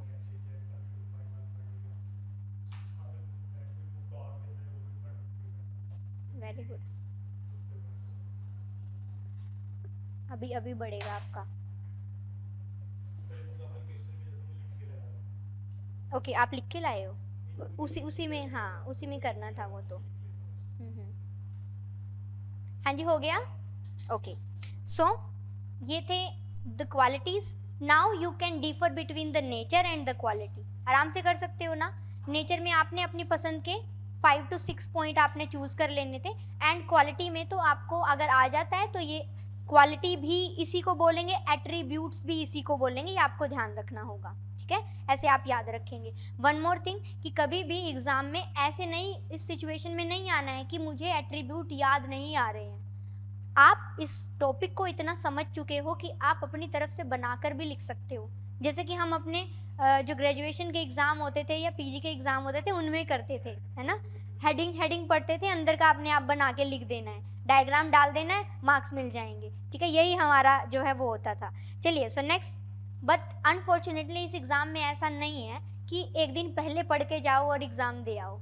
अनफॉर्चुनेटली अगर ऐसा होता तो कितना अच्छा होता। कॉलेज लाइफ सबसे इजी, सबसे एंटरटेनिंग, सबसे मेमोरेबल, क्योंकि स्कूल में तो बर्डन में रहना पड़ता था और टीचर के अंडर रहना पड़ता था, और कॉलेज में टीचर को अपने अंडर रखते थे, ठीक है। सो ये एक कितना आपका अलग था। ओके नहीं, हमारा तो स्कूल का सिस्टम ऐसा नहीं था। हमारे तो स्कूल में इस तरीके से होता था कि टीचर लाइक प्रेयर के टाइम पीरियड में, अच्छा आप में से किसी के साथ ऐसा हुआ है प्रेयर में चक्कर खा के गिरे हो? चक्कर आए? अच्छा, मुझे कभी चक्कर नहीं आए, मैं कभी गिरी नहीं। और नहीं, और इतना मतलब बोलना नहीं चाहिए बट वो इतना ज़्यादा एंटरटेनिंग लगता है आप सोचकर कि प्रेयर के टाइम कोई ना कोई, या तो कोई उल्टी मार रहा होता था सुबह सुबह, और ये समर के टाइम में होता था, तो पता चलता था आज ये गिर गया, आज वो गिर गया। So morning में prayer extend जाता है thought of that day देख के। हाँ, ये दिस एंड दैट। तो हमें ही होता था कि प्लीज कोई ना कोई गिर जाओ ना तो निकल जाएंगे। एक बार हमने क्या किया, एक बार हमने ऐसे प्लान बनाया कि ऐसे था कि कोई एक टीचर ना, ऐसे होता था कि आज ये टीचर ने बोलना, आज वो टीचर, एक बहुत बोरिंग टीचर था साइंस के, तो वो नहीं मतलब टीचर वो उनका पढ़ाने का वे बोरिंग था, तो हमें था कि आज तो ये स्पीच देंगे, तो हमने फ्रेंड्स ने सबने ऐसे करके बनाया कि तेरे को गिरना है ऐसे करके, ठीक है। और वो जो लड़की मतलब मेरी जो फ्रेंड जिसके साथ हमने बनाया, उसने इतनी ओवर एक्टिंग कर दी हम उस टाइम 10th क्लास में थे गिरने की, तो मतलब उस टाइम पे टीचर्स को पता चल गया था कि बच्चे कुछ कुछ जानबूझकर गिरते हैं, और मतलब अपना वो, और मतलब ये पूरे एक आज के टाइम पीरियड में भी आई थिंक ये होता है, बट अभी फिर भी स्टूडेंट्स को जो है, हमारे टाइम पीरियड में तो बिल्कुल ओपन पूरा जो है, बिल्कुल धूप पड़ रही है, और ये, और क्या होता था कि फिर आंख बंद करके तो बन ही जाते थे चक्कर ऐसे। तो अभी तो बहुत चेंज हो चुका है, अभी तो बच्चों को कुछ भी नहीं करना है। अभी तो ये देखते थे टीचर्स की अगर मान लो शूज़ पहन के आए हैं कि नहीं, प्रॉपर जो है ड्रेस है कि नहीं, और अगर नहीं होती थी तो फिर जो है मारा भी जाता था। तो अब तो बच्चों को उंगली भी नहीं लगा सकते हैं। ये भी क्या है, एजुकेशनल कल्चर में चेंज आया है, ठीक है, एजुकेशनल कल्चर में। और अभी पहले हम इस चीज़ को मान लेते थे कि चलो टीचर ने मार दिया है तो कोई बात नहीं, अब मानेंगे ही नहीं उस चीज़ को, ठीक है। और अब टीचर अगर ज़्यादा डोमिनेंस दिखाता है उस चीज़ को भी नहीं मानेंगे। तो ये भी क्या है, ये भी हमारा कल्चर में चेंज आया है, एजुकेशनल कल्चर में। एग्जैक्टली, ठीक है। अभी ये बोलते हाँ गलत है, गलत है, बहुत गलत है, क्योंकि इस इवन पेरेंट्स भी नहीं मार सकते हैं, पेरेंट्स के भी वीडियोस शो कर देते हैं, ये कर देते हैं। एक हद तक उस टाइप से मारना तो गलत है, but the thing is that कि थोड़ा बहुत तो होना ही चाहिए, है ना। रूरल एरियाज में तो चलता ही है, देखिए अच्छी तरीके से चलता है वहाँ पे तो बट वो भी अभी जिस लेवल पे पहले होता था वैसे नहीं होता है। हाँ जी, सो जशनदीप इज आस्किंग कि ma'am please guide to increase the focus level. देखो फोकस लेवल आपका कैसे बढ़ेगा, फोकस लेवल आपका बढ़ेगा धीरे धीरे। अभी जस्ट आप इस प्रोसेस में आए हो, अभी आपके ऊपर बर्डन आया नहीं है। आपका फोकस करने का एक ही तरीका है कि आप अपना डेली बेसिस एक टारगेट सामने लिखो, कि लिटरली लिखो उसको कि आज मैंने ये करना है, और फिर उसको करो, फिर उसके थ्रू जो है आपका जो है वो चीज़ें होंगी। अभी जस्ट कुछ बिकॉज इस प्रोसेस में आए तो उनको ये होता है कि अभी खाली दिन पड़ा है, बट जस्ट अभी पड़ा है वो। एक आपका फाउंडेशन का सब्जेक्ट हो जाने दीजिए और कुछ आपका ऑप्शनल का हो जाने दीजिए, फिर आपके टेस्ट, फिर आपकी क्लासेस, फिर पीछे का रिवीजन, फिर आगे वाला पढ़ना, फिर आपका पूरा दिन पैक हो जाएगा। बट एक दिन में 6 to 7 आवर मैक्सिमम नींद लेनी ही लेनी है, क्योंकि ये प्रोसेस लंबा है, लंबा चलेगा। एंड फिर धीरे धीरे आपका न्यूज़पेपर पढ़ना, क्योंकि फाउंडेशन में आपका इको चल रहा है, तो अभी थोड़े ही दिनों में मैं आपको न्यूज़पेपर का एक बढ़िया तरीके से वे बता दूंगी कि कैसे करना है, तो उसमें भी आपका जाएगा। बिगिनिंग में तो 2 से 3 घंटे जाएंगे, ठीक है। सो ये सब चीज़ें आपकी चलेगी, फोकस बढ़ जाएगा, बन जाएगा धीरे धीरे, ठीक है। हाँ जी, सो नेक्स्ट आप टॉपिक लिख दीजिए, functions of the culture.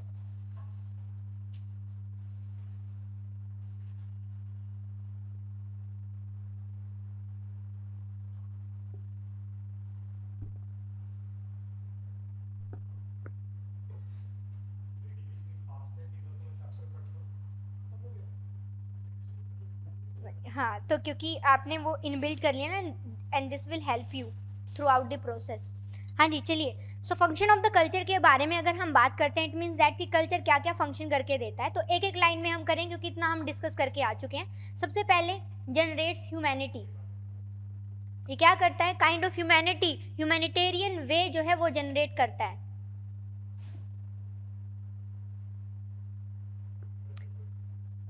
Like उसी में आ जाएगा। सेकंड लिख दीजिए, it broaden the vision of individual.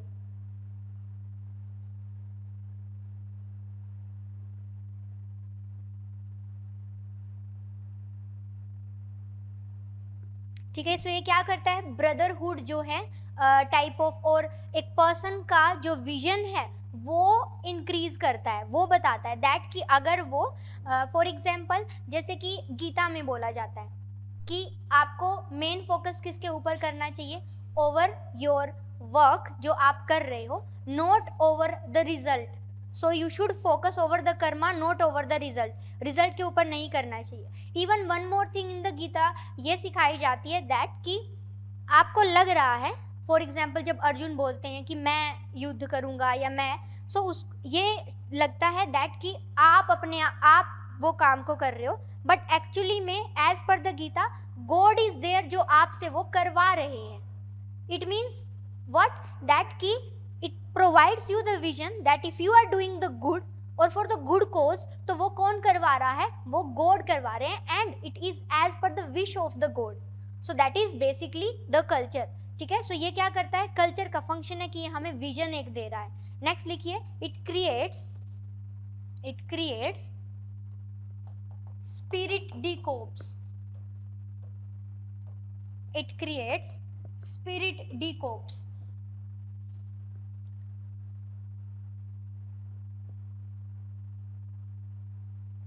अब स्पिरिट डिकोप्स क्या है? It means a feeling of pride. लिखिए, a feeling of pride and mutual loyalty,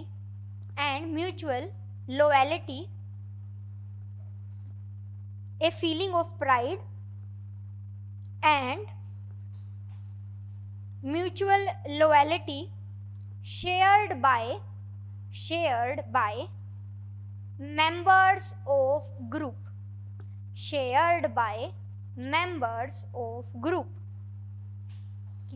किसी जो ग्रुप के मेंबर हैं उनके साथ एक लॉयल्टी जो है वो मीन्स कि स्पिरिट डिकोप्स का मतलब क्या है कि अगर आप कल्चर में बिलीव करते हो तो कल्चर आपको एक शेयर्ड विजन देता है, जो हमने पहले भी किया था। तो उससे आप क्या फील करते हो? उससे आप एक लॉयल्टी फील करते हो। आपने रील्स या शॉर्ट्स वो तो पक्का देखा होगा दैट कि कोई एक पर्सन जो है टकरा जाते हैं और फिर वो लड़ना स्टार्ट कर देते हैं, और फिर किसी एक से बिहारी लैंग्वेज जो है मुंह से निकल जाती है, तो दूसरा भी अरे आप बिहारी हो, तो वो फिर क्या है? उनमें बिलोंगिंगनेस शो हो जाती है। इन द सेम सेंस यही बिलोंगिंगनेस हमें कास्ट में फील होती है, अरे ये हमारी सेम कास्ट का है। वही बिलोंगिंगनेस हमें सेम रीजन से होती है, अरे ये सेम हमारे रीजन से है। और वही अगर हम दूसरे कल्चर के बीच में है तो हमें कल्चर चाहिए। फॉर एग्जाम्पल अगर आप सऊदी चले जाते हो तो वहाँ अगर आपको कोई हिंदू मिल जाएगा तो आपको एक सेंस ऑफ बिलोंगिंगनेस फील होगी। सो वो क्या है? That is spirit de corps, a kind of loyalty, a kind of shared vision. So for example ये होगा कि अगर कोई एक हिंदू होगा ना, उसके सामने 2 पर्सन होंगे मुस्लिम और हिंदू, तो उसका ज़्यादा बिलोंगिंगनेस हिंदू के साथ शो होगा। क्यों? क्योंकि ये ह्यूमन नेचर है, ह्यूमन इंस्टिंक्ट है। फाइन, चलिए नेक्स्ट लिख दीजिए, इट प्रोवाइड्स ट्रेडिशनल इंटरप्रिटेशन। ये तो पक्का है कि रील्स आप सब देखते हो, शॉर्ट्स आप सब देखते हो। It provides traditional interpretation. हाँ जी, देखो नॉलेज आती है। यहाँ से पानी गिर रहा है भाई, भैया को बुला लो आप बाहर से।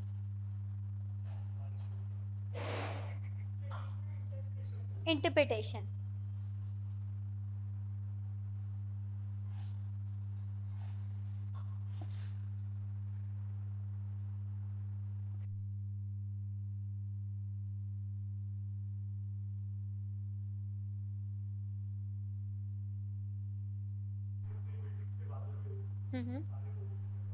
ओके। सिचुएशन के ऊपर डिपेंड करता है। अब तो कुछ भी बोला जा सकता है, जब फैलता है तो फैलता ही है। हाँ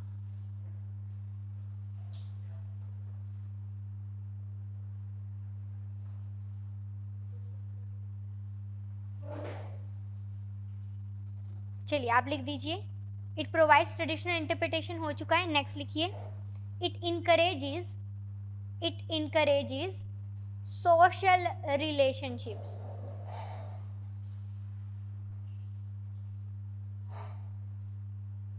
ये क्या करती है? सोशल रिलेशनशिप्स को इंक्रीज करता है और इनकरेज करता है। वाई? बिकॉज फेस्टिवल्स आप सेलिब्रेट करोगे, आप टेम्पल विजिट करोगे, आप शेयर्ड बिहेवियर रखोगे, तो उससे आपके सोशल रिलेशनशिप मेंटेन होंगे। नेक्स्ट लिख दीजिए, इट इज सॉल्यूशन ओरिएंटेड।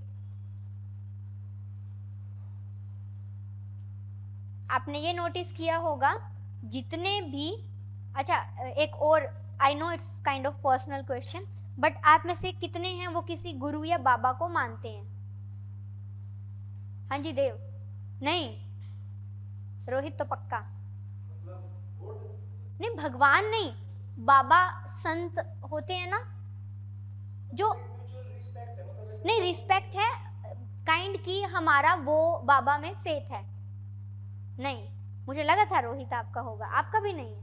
हाँ, क्योंकि ना हम जो हरियाणा वाले हैं ना, उनका एक एरिया में एक जो बाबा है उनका होता है, तो अब वो due to respect to all the babas, but वो द काइंड ऑफ थिंग कि वो क्या करते हैं, वो why they are having so much followers, आप पाओगे why, because they have the solution oriented approach. They have the solution oriented approach. You will come to them, they will tell you if you have this problem then have this solution. सच्चे मन से करना तो होगा, अगर नहीं सच्चे मन से किया तो नहीं होगा। It means that कि अगर आपको solution नहीं मिला तो उसमें भी गलती किसकी? आपकी।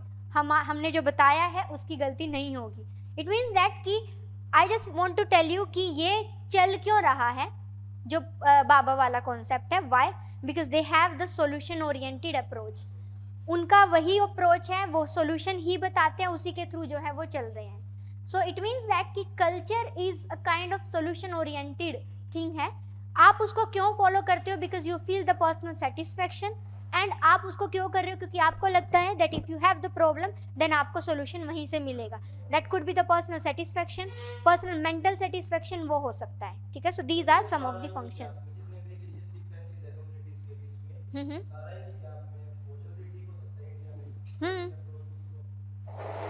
इवन सिर्फ नहीं, even this is due to the politics. Politics आपने देखा होगा, इतना ज़्यादा स्पीचेस जो हैं वो दिए जाते हैं, पॉलिटिकल स्पीचेस, और कोई पर्टिकुलर इवन मीडिया की वजह से भी है ये, दैट कि अगर कहीं पर कुछ होता है ना तो मीडिया उस चीज़ को जो है, फॉर एग्जांपल नॉर्मली अगर मैं आपको बताऊं तो जब 1984 के दौरान जब इवन आपको पता होगा कि ऑपरेशन ब्लू स्टार भी हुआ था, ठीक है। आफ्टर दैट जब जो हमारी ऑनरेबल प्राइम मिनिस्टर हैं इंदिरा गांधी जी, उनको किसी ने शूट आउट कर दिया था। सो उन्हीं के बॉडीगार्ड बोले जाते हैं कि वो थे। अब उस केस में we need to be careful while using the word. उस केस में ये बोला गया था दैट दोज पर्सन जिन्होंने शूट आउट किया है वो एक पर्टिकुलर रिलीजन से बिलोंग करते थे, और इस चीज़ को कि पब्लिक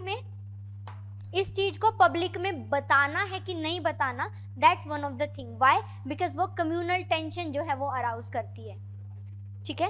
एंड फिर उसी की वजह से जब ये पता चल चुका था कि वो कौन थे जिन्होंने किया, वो कुछ रिलीजन से बिलोंग करते थे, फिर कितना कम्युनल टेंशन जो है वो हुआ था। इट मीन्स दैट कि मीडिया का एक बहुत बड़ा रोल आता है चीज़ों को शो करने में। जैसे आप न्यूज़पेपर में देखोगे वो पर्टिकुलरली बता देते हैं, अगर that person is from different religion, अगर वो किसी डिफरेंट रिलीजन से होता है तो पर्टिकुलर ऐसे डाल दिया जाता है। आपने देखा होगा महाराष्ट्र में some days back there is a kind of controversy जिसमें 2 संत थे जिनको बहुत बुरे तरीके से मॉब ने रात के अंधेरे में मारा था। अगर आपने वो वीडियोस देखी हो, नहीं देखी आपने, एक बार आप चेक करना। अब चलिए रहने दीजिए, मत करना, बिकॉज तस्वीरें आपको विचलित कर सकती हैं। सो उसमें क्या हुआ था दैट कि महाराष्ट्र में ऐसे दो संत थे जिनको कि रात के अंधेरे में मोब ने बहुत बुरे तरीके से मारा था, दौड़ा दौड़ा के मारा था और पुलिस के सामने मारा था। अब रीजन उसके पीछे क्या बोला गया था, दैट कुड बी रिलीजियस, हो सकता है, बट वो अभी भी नोटिस में नहीं आया है अच्छे तरीके से। बट अगर रिलीजन दूसरा होता तो वो नोटिस में आ जाता। So it is all about the majority minority, it is all about the politics, it is all about the media. So उनकी वजह से ये जो है चीजें उस तरीके से चलती हैं। But we need to be careful while using the language in our exam. वही मैं बोलती हूँ कि whenever you are studying about, आप किसी भी रिलीजन किसी भी कल्चर से हो, आपको इमोशनल नहीं होना है।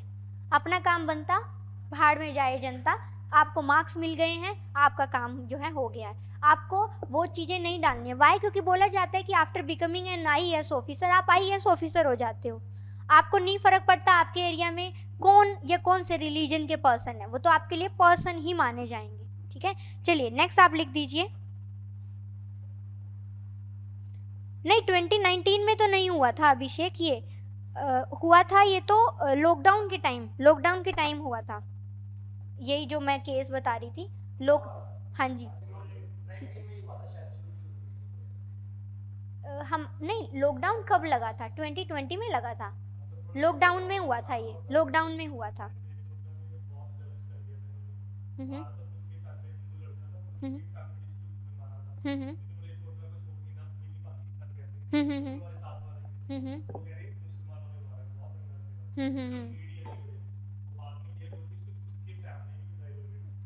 वही वाला सीन हो जाता है। मीडिया के ऊपर बहुत बड़ा इसका एक रोल हम बोल सकते हैं, कम्युनल टेंशंस जो है उनके लिए। नेक्स्ट टॉपिक आप लिख दीजिए, कल्चरल पैटर्न।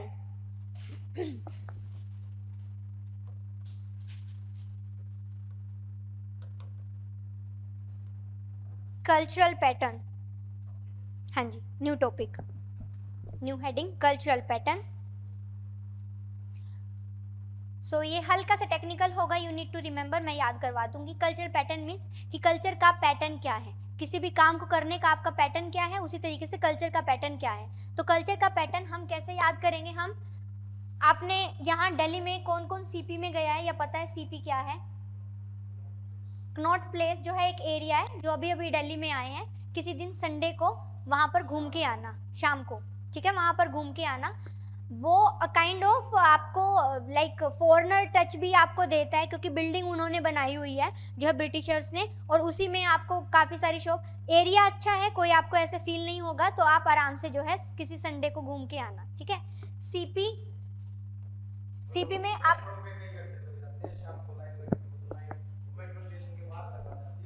लाइन, अरे वाह, ये तो अच्छा है। भीड़ में, हाँ, मतलब भीड़ में क्या होता है कि ज़्यादा पता चलता है कि उस एरिया की डिमांड कितनी है। तो CP में आपको ना क्या देखने को मिलती है, आपको इधर उधर आर्ट भी देखने को मिलती है, क्योंकि वो कहीं ना कहीं बैठे होते हैं, कोई कुछ बजा रहा होता है। तो हम कैसे याद करेंगे? CP art. It means culture का पैटर्न क्या है? C से आता है कंपल्सरी। कंपल्सरी, अच्छा अभी आप मत लिखिए, आराम से लिखवाऊंगी मैं आपको। तो कल्चर में कुछ ऐसे ट्रेट होते हैं जो कि होते हैं कंपल्सरी, जिनको कि आप माउल्ड नहीं कर सकते, बट कुछ ऐसे होते हैं जिनको कि आप माउल्ड कर सकते हो। जिनको आप माउल्ड कर सकते हो वो कौन से होंगे? वो होंगे प्रेफर्ड। जिनको आपने अपने अकॉर्डिंग माउल्ड कर लिया, मीन्स व्हाट, आपने अपने अकॉर्डिंग उनको प्रेफरेंस दी है। प्रेफरेंस देने के बाद आपके पास क्या आ जाता है? आपके पास बन जाते हैं ऑल्टरनेट्स, दैट इसको आपको फॉलो करना है, उसको फॉलो करना है, उसके अकॉर्डिंग जो है आप अपना जो है फॉलो अप देखते हो। But there are some of the restrictions जो आपके ऊपर लगाई जाती है कि आप आउट ऑफ दिस लाइन नहीं जा सकते। अगर आप इस रिलीजन से बिलोंग करते हो, that is restricted. And next behaviour होता है कैसा? टिपिकल। तो कल्चर का पैटर्न कैसा है? It depends upon the CP art, compulsory, then preferred, then alternative, then restricted and then typical. ठीक है, so this is the pattern of the culture. I hope याद हो गया होगा। वेरी गुड, चलिए लिख दीजिए। नहीं, बनाने की जरूरत नहीं है, इसको सीधा लिखवाऊंगी मैं, बट इफ यू वांट आप बना भी सकते हो।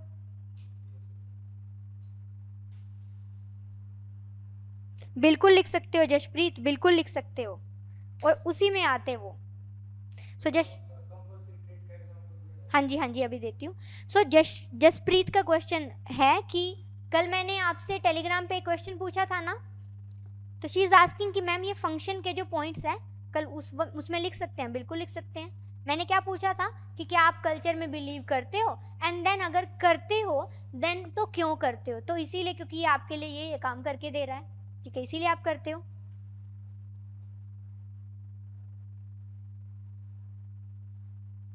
कंपल्सरी का मतलब क्या है, that there are some of the traits जो आपका कल्चर आपको देता है, उसके बाद कल्चर आपको चॉइस नहीं देता कि आपको उसको आप फॉलो करना चाहते हो कि आप उसको फॉलो नहीं करना चाहते हो, ठीक है। फॉर एग्जाम्पल, आप अगर हिंदू कल्चर के बारे में बात करो तो बर्थ के बाद कुंडली बनवाई जाती है, ठीक है। अब मैरिजेस के टाइम पे ये कुंडली मैचिंग की जाती है, ठीक है, but there are some of the Hindus जो विदाउट मैचिंग द कुंडली शादी करते हैं।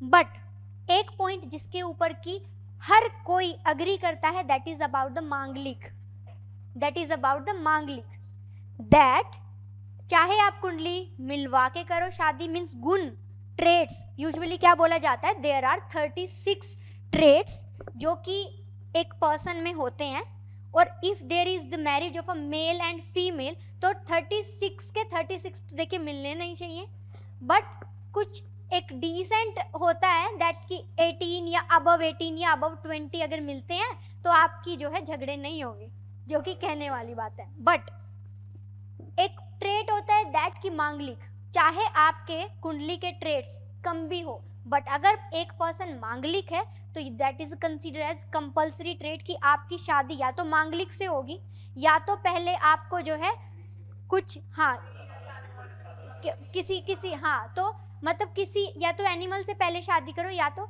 अच्छा मुझे बताइए, आपने वो मूवी देखी है क्या, अब of the Akshay Kumar, toilet एक प्रेम कथा, तो टॉयलेट एक प्रेम कथा, उसमें अक्षय कुमार की शादी पहले एक भैंस के साथ करवाई जाती है और उसको वो अपने घर पे रखता है, क्यों, क्योंकि वो मांगलिक होता है और इस वजह से पहले उनसे उसकी जो है शादी करवा दी जाती है। So this is a compulsory trait if you belong to that particular culture, कि मैरिज में मांगलिक वाला स्टेंस आपको देखना पड़ेगा, ठीक है। So that is a kind of compulsory. उसके बाद नेक्स्ट आ जाता है प्रेफर्ड, दैट कि आप किस टाइप का या किस क्वालिटी को कल्चर की प्रेफर करते हो, किसको नहीं करते।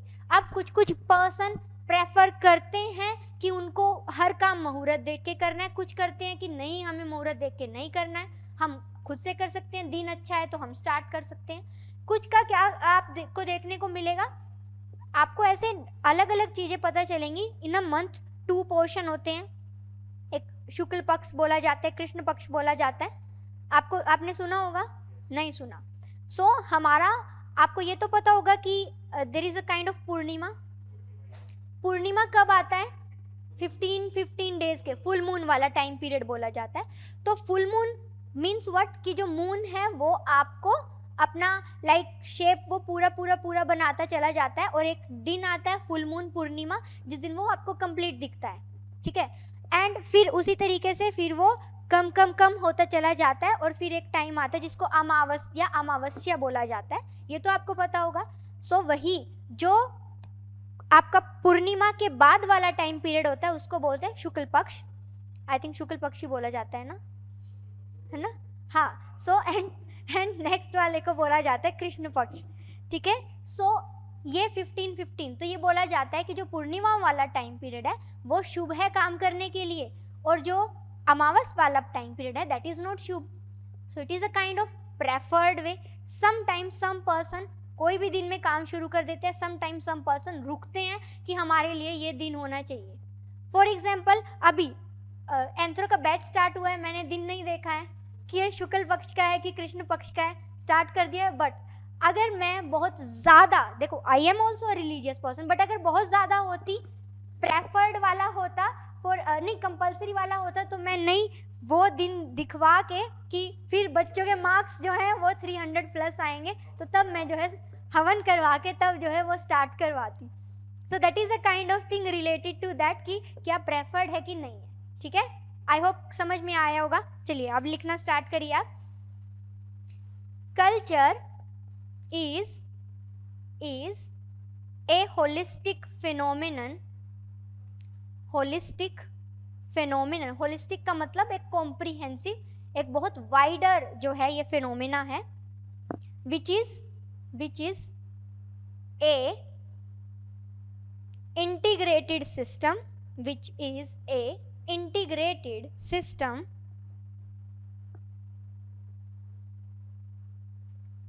it is not a random accumulation of traits and complexes। मानोगे कि नहीं, रैंडम तो नहीं है ना, there are some selected traits जिनको हमने लिया हुआ है। It is not a random accumulation of traits and complexes, but an arrangement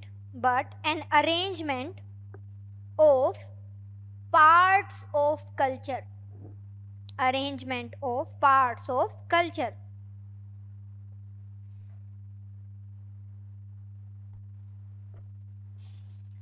लिखिए एज पर क्लाइड क्लोकहोन।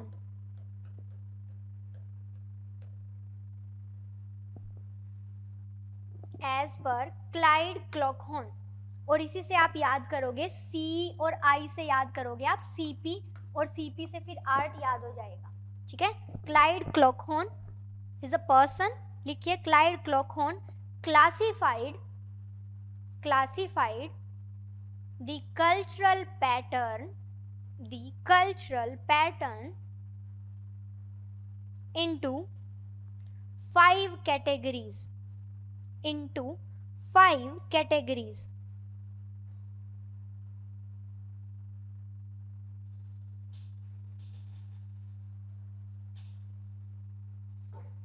सो क्या क्या है फर्स्ट लिखेंगे, ऊपर आप लिख दीजिए अपना याद करने के लिए सीपी आर्ट, एंड देन लिखिए सी से, सी फॉर कंपल्सरी।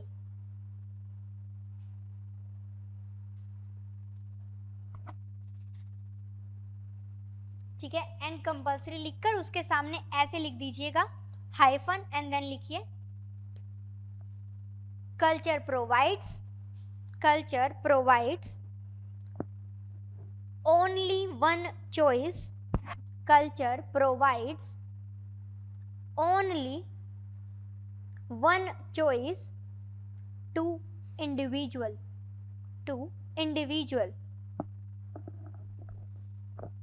नेक्स्ट लिखिए second preferred,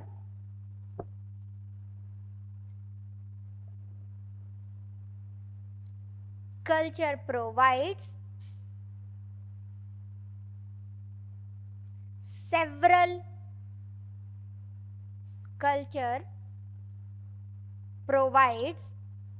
several ways of behavior,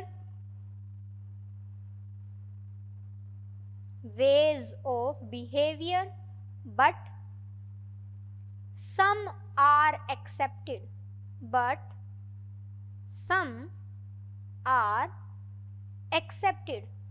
कि कल्चर काफ़ी सारे वेज ऑफ बिहेवियर देता है, बट हम किसको प्रेफर करते हैं, हम उसी को एक्सेप्ट करेंगे। नेक्स्ट लिख दीजिए A for alternative,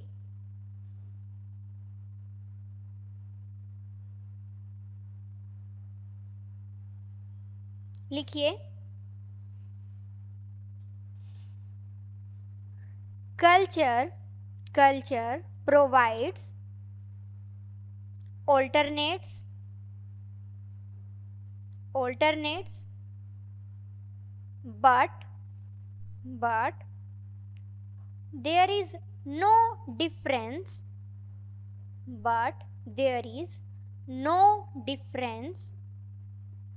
in the values and pattern of behaviour in the values and pattern of behaviour, कि वैल्यूज में और पैटर्न ऑफ बिहेवियर में कोई डिफरेंस जो है वो नहीं आता है। ठीक है, नेक्स्ट आप लिख दीजिए रिस्ट्रिक्टेड।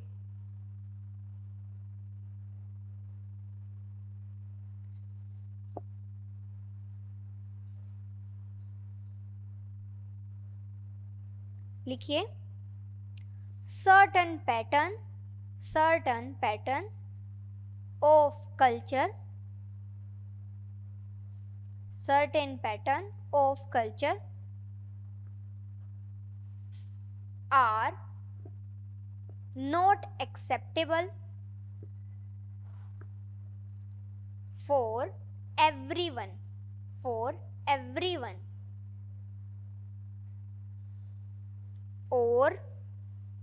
restricted to few। और वो क्या होता है, restricted होता है कुछ एक को लेकर। ठीक है, next and last one typical.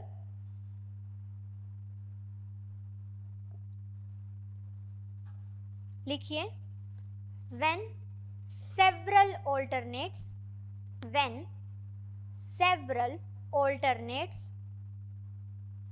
are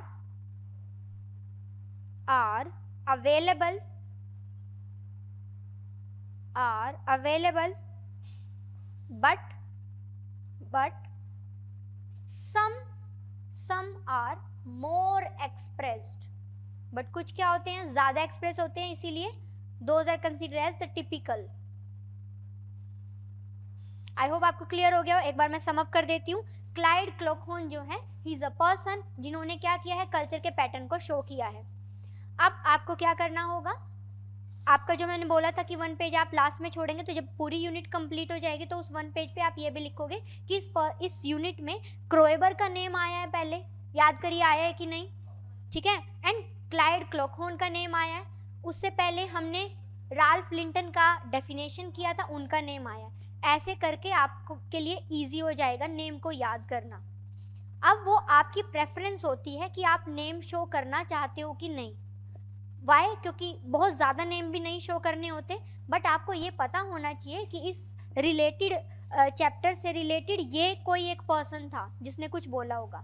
तो क्लाइड क्लोकहोन जो है उन्होंने 5 पार्ट्स दिए हैं, तो वो 5 पार्ट जो हैं वो कौन कौन से हैं? C for compulsory, then P for preferred, then A for alternative, then R for restricted and T for typical. ठीक है, सो दीज आर कंपल्सरी में कंपल्सरी ट्रेट जो कि अगर एक पर्सन ने कल्चर को एक्सेप्ट किया उनको करना पड़ेगा। प्रेफर्ड में क्या? काइंड ऑफ चॉइसेस जिसमें आप एक को ज़्यादा प्रेफर जो है कर लेते हो। Alternative means what? कि आपको ऑल्टरनेट्स दिए जाते हैं बट सम उसमें से कुछ ज़्यादा एक्सप्रेसिव होते हैं जिनको कि एक्सेप्ट करना पड़ जाता है। रिस्ट्रिक्टेड मीन्स कि हर किसी के लिए हर कल्चर की चीज़ें हर एक पर सेम वे में अप्लाई नहीं होती है, कुछ क्या होती है? रिस्ट्रिक्टेड होती है। And T it stands for the typical, means कि इसमें आप उन पैटर्न को शो करते हो that some of the like ways of behaviour जो कि आपके प्रेफर्ड हो जाते हैं, क्यों? क्योंकि वो ज़्यादा एक्सप्रेसिव होते हैं, इस वजह से। हाँ, मतलब जो है culture are not acceptable for everyone, ये मतलब कल्चर बाउंड कर रहा है या फिर इंडिविजुअल बाउंड कर रहा है कि इंडिविजुअल हर एक इंडिविजुअल पर हर एक चीज़ें उसी तरीके से नहीं आती है, इस वजह से कल्चर की कुछ रिस्ट्रिक्शंस बन जाती है कि कल्चर अपनी उसी फॉर्म में अपने आप को बढ़ा नहीं पाता है। तो क्यों? क्योंकि इंडिविजुअल उसको फॉलो अप नहीं कर रहा है, वो एक जो है वो रीज़न माना जाता है। सबको क्लियर हो गया? फाइन, नेक्स्ट आप लिखिए। नहीं, ये यूनिट नहीं कंप्लीट हुआ है अभी इसमें हमने कल्चर ही पढ़ा है। अगर मैं बताऊं आपको पूरे इसकी आपके लाइक एंथ्रो की सबसे बड़ी यूनिट 2.1 ही है जिसमें कल्चर आता है, फिर सिविलाइजेशन आता है, उसके बाद बाकी की यूनिट जो है, उसके बाद हमारी बहुत इंटरेस्टिंग यूनिट आने वाली है मैरिज, उसके बाद उससे भी ज़्यादा इंटरेस्टिंग यूनिट आने वाली है फैमिली, जिसमें कि आप खुद से ट्रेट्स आप देखोगे, द काइंड ऑफ एग्जाम्पल्स हम करेंगे कि जॉइंट फैमिली सिस्टम या देख रहा है ना विनोद, ठीक है, वो टाइप ऑफ जो थिंग्स जो कुछ लाइक करके मैंने बनाई हुई है, सो उससे आप रिलेट कर पाओगे कि जॉइंट फैमिली सिस्टम है वो चेंज हुआ है, और वो चेंज हुआ है तो वो अच्छे के लिए चेंज हुआ है कि बुरे के लिए चेंज हुआ है, तो वो पर्सन टू पर्सन जो है वो हम देखेंगे। ऐसे मैरिजेस के टाइप हम देखेंगे, ठीक है, कि what are the different types of the marriages, what are the basic function of the marriages, what are the kind of cases. आप सुनोगे ना, आप मतलब आप ये सोचोगे कि दुनिया में क्या कुछ चल रहा है, आपको अभी कुछ भी नहीं पता है कि किस किस टाइप की मैरिजेस होती हैं। इन नायर है केरला के, वो कैसी मैरिजेस करते हैं, ये नहीं देखेंगे हम कि वहाँ पे क्या मैरिजेस में खाना कैसा बनता है, कि क्या कुछ होता है, या फ्री का खाना खाने के लिए जो है 3 इडियट्स की तरह आ जाते हैं, वो नहीं। काइंड ऑफ मैरिज उनका सैंक्टिटी है कि नहीं है, और किस तरीके से चलता है। इवन आप अफ्रीका का एक केस देखोगे, उसमें आप पाओगे कि ये अलग ही दुनिया चल रही है उनकी, ठीक है। सो इस तरीके की चीज़ें जो हैं आपको देखने को मिलेगी। सो अभी आप लिख लीजिए नेक्स्ट। अब आपके नोट्स में ना, जो आपके प्रिंटेड नोट्स है, जस्ट टेल मी, इसके बाद आपका करंट अफेयर का क्लास है क्या? आज नहीं है, कैंसिल है, ओके। अरे इको का तो है, तो अभी इस क्लास के बाद ना मैं उनको बोल दूंगी कि प्रिंट मंगवा के रखें, तो आप अपनी इको की क्लास के बाद प्रिंट लेकर जाना, ठीक है। सो उसमें आप पाओगे कि जो हमारा फर्स्ट पार्ट हम कर रहे हैं, part A, that is the culture, उसका आज हमारा कल्चर कंप्लीट हो जाएगा। कल हम पार्ट बी करेंगे, सिविलाइजेशन। सो कल्चर का जो ये पार्ट है, इसमें मैंने आपके पैटर्न के बाद कुछ वैल्यू एडिशन डाला हुआ है, 4 टाइप्स। 4 वैल्यू एडिशन का मतलब क्या होता है कि वो आपकी चॉइस है, आप अपने आंसर में वैल्यू एडिशन करना चाहते हो कि नहीं चाहते। दैट इज नॉट नेसेसरी कि आप उसको याद करोगे। If you want to add on, तो आप उसमें से 4 पॉइंट मैंने डाले हुए, उसमें से कोई एक ही याद करोगे, सारे नहीं करने हैं, बट अपना चॉइस का करोगे, इसीलिए वो मैं आपके ऊपर छोड़ रही हूँ। वो है क्या? वो है कि कल्चर के पैटर्न या कल्चर के ट्रेड्स कैसे होते हैं। जैसे कि हमने राल्फ लिंटन की डेफिनेशन करी थी, तो according to the Ralph Linton, उनका मानना है कि कल्चर का पैटर्न है कि सबसे पहले ट्रेट बनेगा, ट्रेट बनने के बाद क्या होगा कि ट्रेट बनने के बाद वो ट्रेट से रिलेटेड पर्सन अपना एसोसिएशन बनाना स्टार्ट कर देते हैं। उन पर्सन ने अपना एसोसिएशन बनाना स्टार्ट किया, तो अब वो उन कल्चरल ट्रेड्स को यूज करना स्टार्ट कर देते हैं, और जब उन्होंने वो यूज किया तो उसके बाद वो आगे कॉम्प्लेक्सेस बनना स्टार्ट हो जाता है एंड कल्चर के फंक्शंस बनना स्टार्ट हो जाते हैं, कल्चर अपना फंक्शन शो करना स्टार्ट कर देता है। तो इस तरीके से है। तो फॉर एग्जांपल आप इजी है तो उसी फॉर्म में जो आपका मन हो वो याद कर लेना। वैल्यू एडिशन हमेशा आपका रहेगा like as per your wish, you want to remember और नॉट, आप याद करना चाहते हो कि नहीं, लिखना चाहते हो कि नहीं, तो वो आपके आंसर को इनरिच करेगा, ठीक है। अब आप लिख दीजिए next topic, cultural process.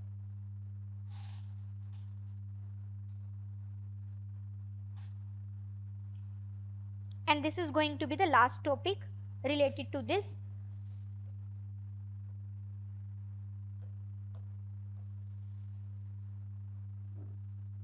And cultural process का मैं अभी आपको डिक्टेट नहीं करवाऊंगी, इसका मैं आपको हैंड रिटन नोट दूंगी, वो मैं आपका टेलीग्राम पे जो है शेयर कर दूंगी। हाँ, सो अब आपके ऊपर होगा, या तो आप उसमें से देख के अपने नोटबुक में लिखना चाहते हो तो लिख लेना, नहीं लिखना चाहते तो आप जैसे मैं दूंगी उसी को अपने पास रख लेना, बोलोगे तो उसी का मैं आपको प्रिंट भी अवेलेबल करवा दूंगी, 2 ही पेजेस का कुछ ऐसे होगा, ठीक है। जस्ट आप इसको अभी समझिए और सुनिए, क्योंकि ये थोड़ा इंपॉर्टेंट है, इसीलिए मैं डिक्टेट नहीं करवा रही हूँ, मैं आपको डिक्टेशन दे दूंगी उसकी, ठीक है। सो अब अगर हम कल्चरल के प्रोसेस के बारे में बात करें, तो कल्चर का प्रोसेस, कल्चरल आया बना कैसे होगा, तो वो एक ऐसी प्रोसेस के थ्रू बना होगा जिसमें फर्स्ट प्रोपोर्शन आ जाता है क्या कि कल्चर का एवोल्यूशन हुआ होगा।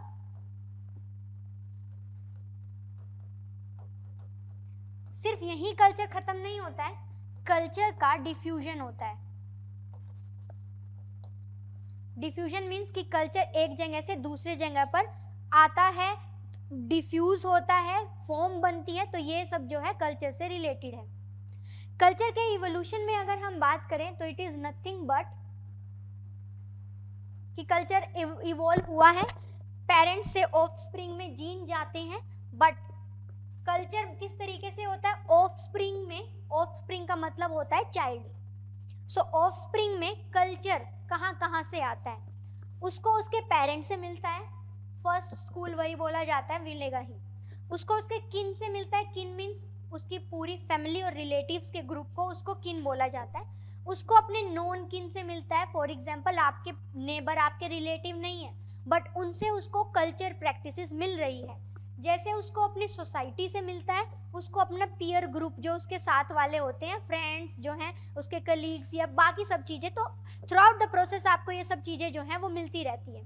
सो it is a kind of thing. So normally अगर हम कंसीडर करें दैट की जो मंथली साइकिल होता है उसको पहले टैबू की तरह कंसीडर किया जाता था, बट अब due to the awareness now there is a kind of tendency that every male person they should care the female with them for during that period। अब केयर वाला पोर्शन जो है उसमें आ गया है। अब किस चीज को हाईलाइट किया जाता है, that an a male if he will consider the monthly cycle as a taboo, तो वो मेल जो है उसको डिग्रेड किया जाता है। And if that male he is respecting and he is providing the care to the female, तो उस चीज को हाईलाइट किया जा रहा है। सो ये क्या है, कल्चर कैसे चेंज हुआ है, इन सब चीज़ों की वजह से चेंज हुआ है, सोसाइटल नॉर्म्स की वजह से चेंज हुआ है, काइंड ऑफ रील्स जैसे दिखाई जाती हैं, द काइंड ऑफ पैटर्न जैसे शो किया जाता है, द काइंड ऑफ एडवर्टीजमेंट जैसे शो किया जाता है, पीयर ग्रुप जो लाइक अगर if there is a kind of group of friends का ग्रुप है, अगर मेल एंड फीमेल दोनों है, देन द मेल पोर्शन या द फीमेल वो आपस में ग्रुप में एक दूसरे की केयर करते हैं। फॉर एग्जांपल अगर वो कहीं मान लीजिए कहीं वो घूमने जा रहे हैं या अदरवाइज, तो these are some of the things आप पाओगे कि ये चेंज हुआ है। एंड आपको अपने आप को रिलेट करना है इस सब्जेक्ट में, and even I can assure you society, Indian society में आपके मार्क्स बहुत अच्छे आएंगे if you can relate with this small examples. So it is a kind of change हुआ है ये, otherwise in every culture it is considered as a taboo. Why? Because you can not touch the particular thing, you can not even touch the pickle. बोला जाता है कि pickle को अगर आपने टच कर दिया देन वो खराब हो जाएगा, ड्यूरिंग दोज 4 to 5 days अगर आपने टच कर दिया पीकल खराब हो जाएगा। Even you can not touch this sacred things, ये बोला जाता है, टेम्पल विजिट नहीं कर सकते, एंड किचन में जो है आप सर्टन थिंग्स को टच नहीं कर सकते, those related to the god आप टच नहीं कर सकते। So these are the things जो कंसीडर की जाती है। Means what, it is promoting, earlier it was promoting the untouchability. In this era उस चीज को थोड़ा लाइक ओवर पा किया जा रहा है, दैट नहीं, दे रिक्वायर नो, इवन आप पाओगे some of the tribes are there जिसमें if girls are on their monthly cycle for 4 to 5 days, उनके रीजन से अलग एक झोपड़ी या घर बना के रखा जाता है जिसमें उनको रहना पड़ता है। हाँ, इवन बोला जाता है कि आप बेड के ऊपर नहीं सो सकते, और उनको तो एक्सक्लूड कर दिया जाता है for those 4 to 5 days। Means she require the care, but उसको इस तरीके से एक्सक्लूड कर दिया जाता है। Why? It is promoting untouchability, ठीक है। बट अब उस चीज को सबको हटाया जा रहा है एंड केयर वाला पोर्शन जो है वो लाया जा रहा है। So it is a kind of, could we say cultural change, can we say super organic, बोल सकते हो तो ऐड कर लीजिए इसी को सुपर ऑर्गेनिक में एग्जाम्पल लिखिए। Behavioural change among youth regarding periods or monthly cycle।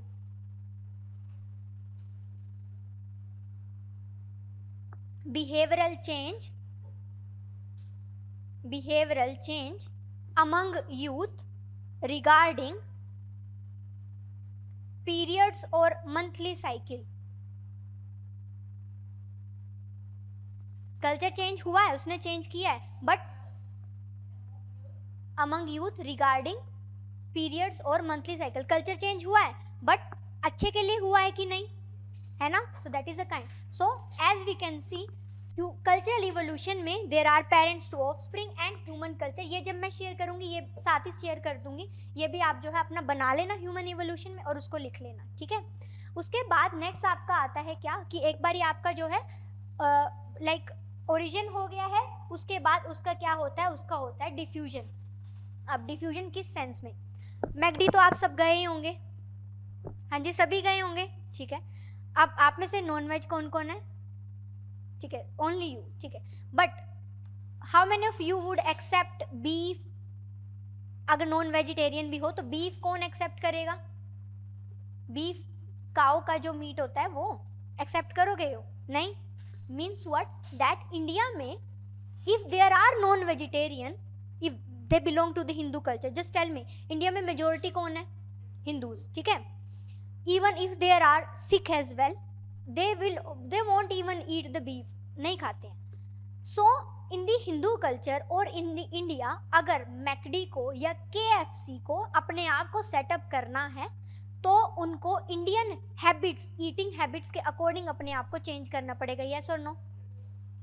Otherwise उनको यहाँ बॉयकॉट कर दिया जाएगा. बिल्कुल. इट मीन्स दैट कि जो कल्चर है वो एरिया वाइज अपने आप को चेंज करता है, which is basically called as the cultural diffusion. KFC का, मैकडी का अपना एक वर्क लाइफ कल्चर था.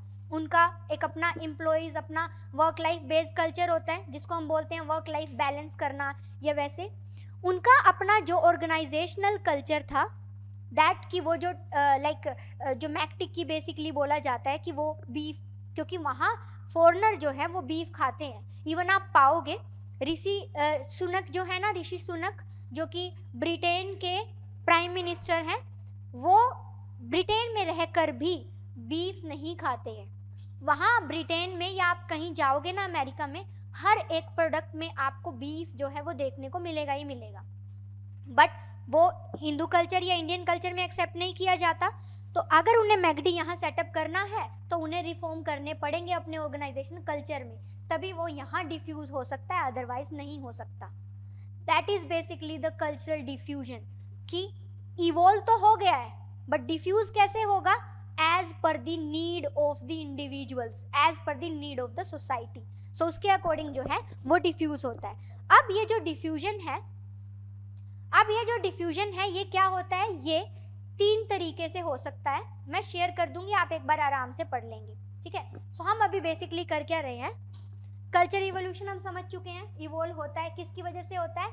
काफ़ी सारे फैक्टर्स की वजह से होता है. फिर क्या करता है? कल्चर को फॉर्म करना होता है, तो कल्चर अपने आप का डिफ्यूजन करता है. एक प्रोसेस जिसमें कल्चर बाकियों से कुछ चीज़ों को बोरो करता है और अपने आप को रिफॉर्म करता है. अब ये जो डिफ्यूजन है ये क्या होता है? ये 3 टाइप से हो सकता है. पहला आता है क्या? Direct contact. पहला आता है क्या? डायरेक्ट कॉन्टैक्ट, कि डायरेक्ट कॉन्टैक्ट के थ्रू जो है वो चेंज होता है. फॉर एग्जाम्पल अगर मैं आपको बताऊं तो there is a kind of industrial culture as well in some of the industries. India में इंडस्ट्रियलाइजेशन इतना जल्दी नहीं आया बट वर्ल्ड में तो चल रहा था. अब आपको पता होगा, अगर आपसे मैं पूछूं कि कौन होगा जिन्होंने पेपर जो है या प्रिंटिंग जो है वो पेपर का इन्वेंशन सबसे पहले किया होगा, अगर आप मेरे को थोड़ा बहुत आइडिया दे पाओ कि पेपर अभी तो हमारे लिए पेपर कुछ भी नहीं है बट है सब कुछ यही. तो इसका इन्वेंशन जो है चाइनीज ने किया था. साई लून करके एक पर्सन थे जिन्होंने ये इन्वेंट किया था, और चाइनीज ने इस पर्टिकुलर नॉलेज को 500 ईयर तक अपने पास सीक्रेट रखा, पेजेस वाला 500 तक. फिर क्या हुआ कि फिर जो अरब्स थे उन्होंने चाइनीज के ऊपर जो है उन्होंने the kind of war like situation आई. तो कुछ प्रिजनर, चाइनीज प्रिजनर पहुंचे अरब वर्ल्ड में, और कुछ अरब वर्ल्ड के प्रिजनर पहुंचे चाइना में. हो ही जाता था, प्रिजनर ऑफ वॉर जिनको बोल दिया जाता था कि पकड़े गए तो पकड़े गए.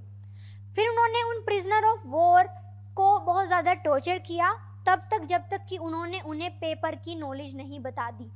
क्योंकि चाइना में पेपर का नॉलेज होना कि पेपर कैसे बनाया जाता है ये एक नॉर्मल थिंग थी, क्योंकि 500 सालों से इसका मतलब एक ही पर्सन के पास तो नहीं होगी, जनरेशन टू जनरेशन बढ़ गई होगी. और मुझे बता दीजिए कि आपने कितनों ने जब छोटे होते थे तो वो कार्टून वाला वो देखा था कि वो उसमें सिखाते थे कि आप जो आपका पेंसिल का जो छिलका होता है उसको दूध में डाल के आप रबड़ बना सकते हो, और आप जो है न्यूज़पेपर के टुकड़े करके उसको जो है कलरफुल पानी में डाल के आप उसका कलरफुल पेपर बना सकते हो, उसको प्रेस करके उसको सुखा के.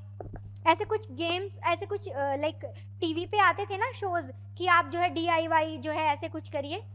सो ये इट मीन्स दैट पेपर बनाना उनको आता होगा. सो फिर क्या हुआ, अरब वर्ल्ड में उस तरीके से डायरेक्ट कॉन्टेक्ट के थ्रू पेपर जो है वो बनना स्टार्ट हुआ. This is called as what, direct contact diffusion. That की Chinese work culture get diffused into the Arab world culture due to the direct contact. इसको हम क्या बोलते हैं, डायरेक्ट कॉन्टैक्ट डिफ्यूजन. नेक्स्ट हमारा होता है क्या, इंटरमीडिएट कॉन्टैक्ट. इंटरमीडिएट का मतलब क्या है, दैट टू कंट्रीज होंगी, उन टू कंट्रीज के बीच में कोई एक पर्सन होगा मीडिएटर जो उनके कल्चर को एक दूसरे को ट्रांसफर करेगा.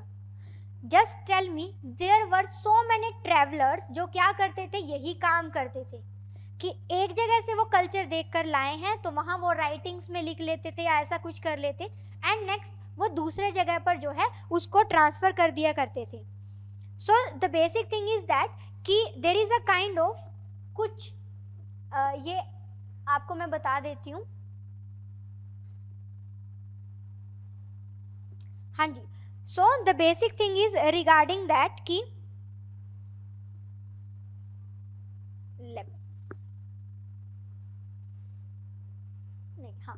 सो the basic thing is that कि it is a kind of Cherokee saleable.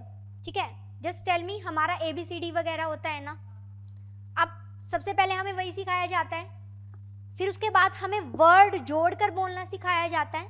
It means that कि हमें जो सिखाया गया है वो एक टेबल के थ्रू सिखाया गया होगा, and there must be some person जिसने कि वो बना कर दिया होगा. जस्ट टेल मी यस और नो. उसी के थ्रू हमारा लैंग्वेज फॉर्म होता है. सो अमेरिका में this is the Cherokee writing saleable.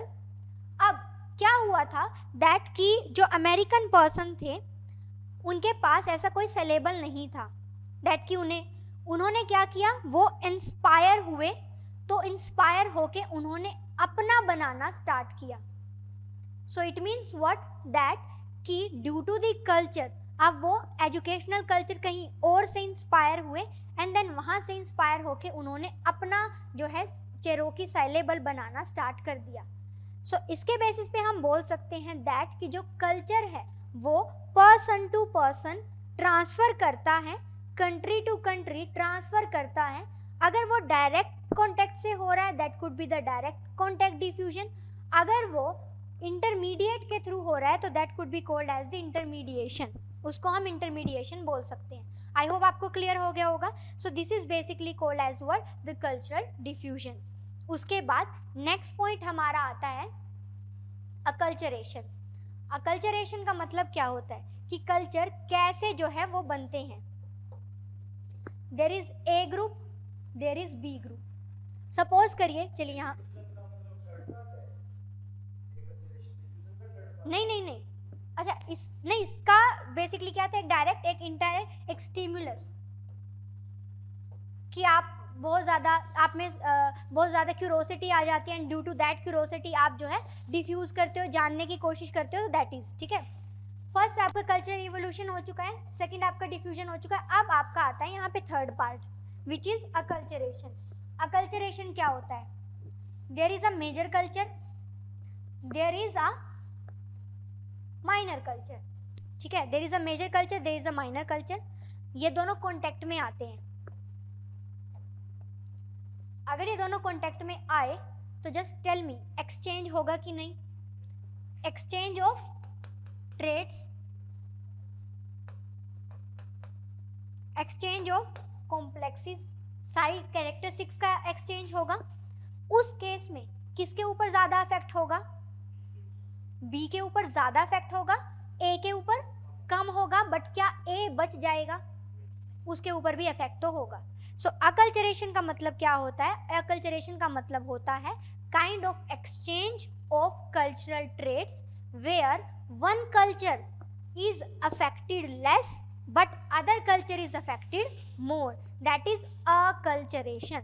सो ये अकल्चरेशन किसकी वजह से होता है, डायरेक्ट कॉन्टैक्ट की वजह से होता है. तो इसमें डायरेक्ट कॉन्टैक्ट चाहिए ही चाहिए. आई होप आपको क्लियर हो गया होगा. फाइन. बट क्या चेंजेस एक में आएंगे, both will undergoes the changes, दोनों ही जो है अंडरगोज करेंगे चेंजेस। नेक्स्ट इसके साथ आपका पॉइंट आता है which is called as transculturation, which is called as what? Transculturation.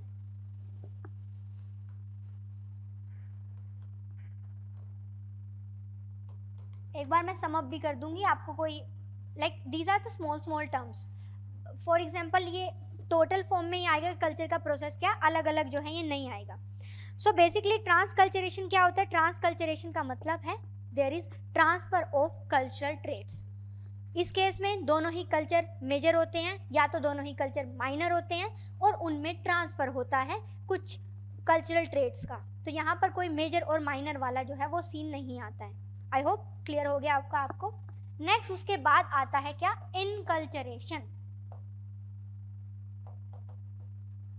Inculturation का मतलब क्या है? जैसे कि मैंने आपको ये बताया भी था टर्म, क्या है? Inculturation means what? कि जब from child to offspring, sorry from parents to child to offspring क्या होता है? कल्चर का ट्रांसफर होता है। और वो कैसे होता है? That is learned behaviour, that is not horizontal नहीं हो रहा है, वर्टिकल हो रहा है। एंड बिकॉज वो वर्टिकल हो रहा है that's why it is called as a kind of learned behaviour. ठीक है, अब मैं सम अप कर देती हूँ। हमने क्या किया है, उसके नोट्स आपको मिल जाएंगे। हमने क्या किया है? हमने की है बेसिक 5 फैक्टर या 5 टर्म्स। पहला हमने देखा है क्या? कल्चरल इवोल्यूशन, फिर डिफ्यूजन, फिर अकल्चरेशन, फिर ट्रांसकल्चरेशन और फिर एनकल्चरेशन। ये हमने किए हैं 5 टर्म्स। ठीक है, पहला कल्चरल इवोल्यूशन, इवॉल्व कैसे हुआ है। इवॉल्व के लिए हमें सबसे पहले चाहिए एक पॉइंट। आप मानोगे कि cultural evolution and enculturation both are same. Both are same why? बस एनकल्चरेशन में हम ये शो कर देते it's a kind of learned behaviour. Cultural evolution में हम शो करते हैं कि हम आपको स्ट्रेस करके सिखा रहे हैं। So in case of cultural evolution it is a kind of transfer of culture from the parents to the offspring, from the kin to the offspring, from the non kin to the offspring. Kin क्या होते हैं? Relatives होते हैं। ठीक है, अब ये आपका हो गया है, फाइन। उसके बाद आपका आता है second one which is diffusion. Diffusion का मतलब क्या होता है कि जब कल्चर का कांटेक्ट होता है तो एक या तो दूसरे में डिफ्यूज हो जाता है या तो वो उनकी चीज़ों को अडॉप्ट कर लेते हैं। सो उसमें एक होता है क्या? Direct contact. जब डायरेक्ट कांटेक्ट के थ्रू आप जो है डायरेक्टली कांटेक्ट करते हो। इंटरमीडिएट हो जाता है कि कोई इंटरमीडिएट है जो आपको चेंज करवाएगा दोनों के बारे में।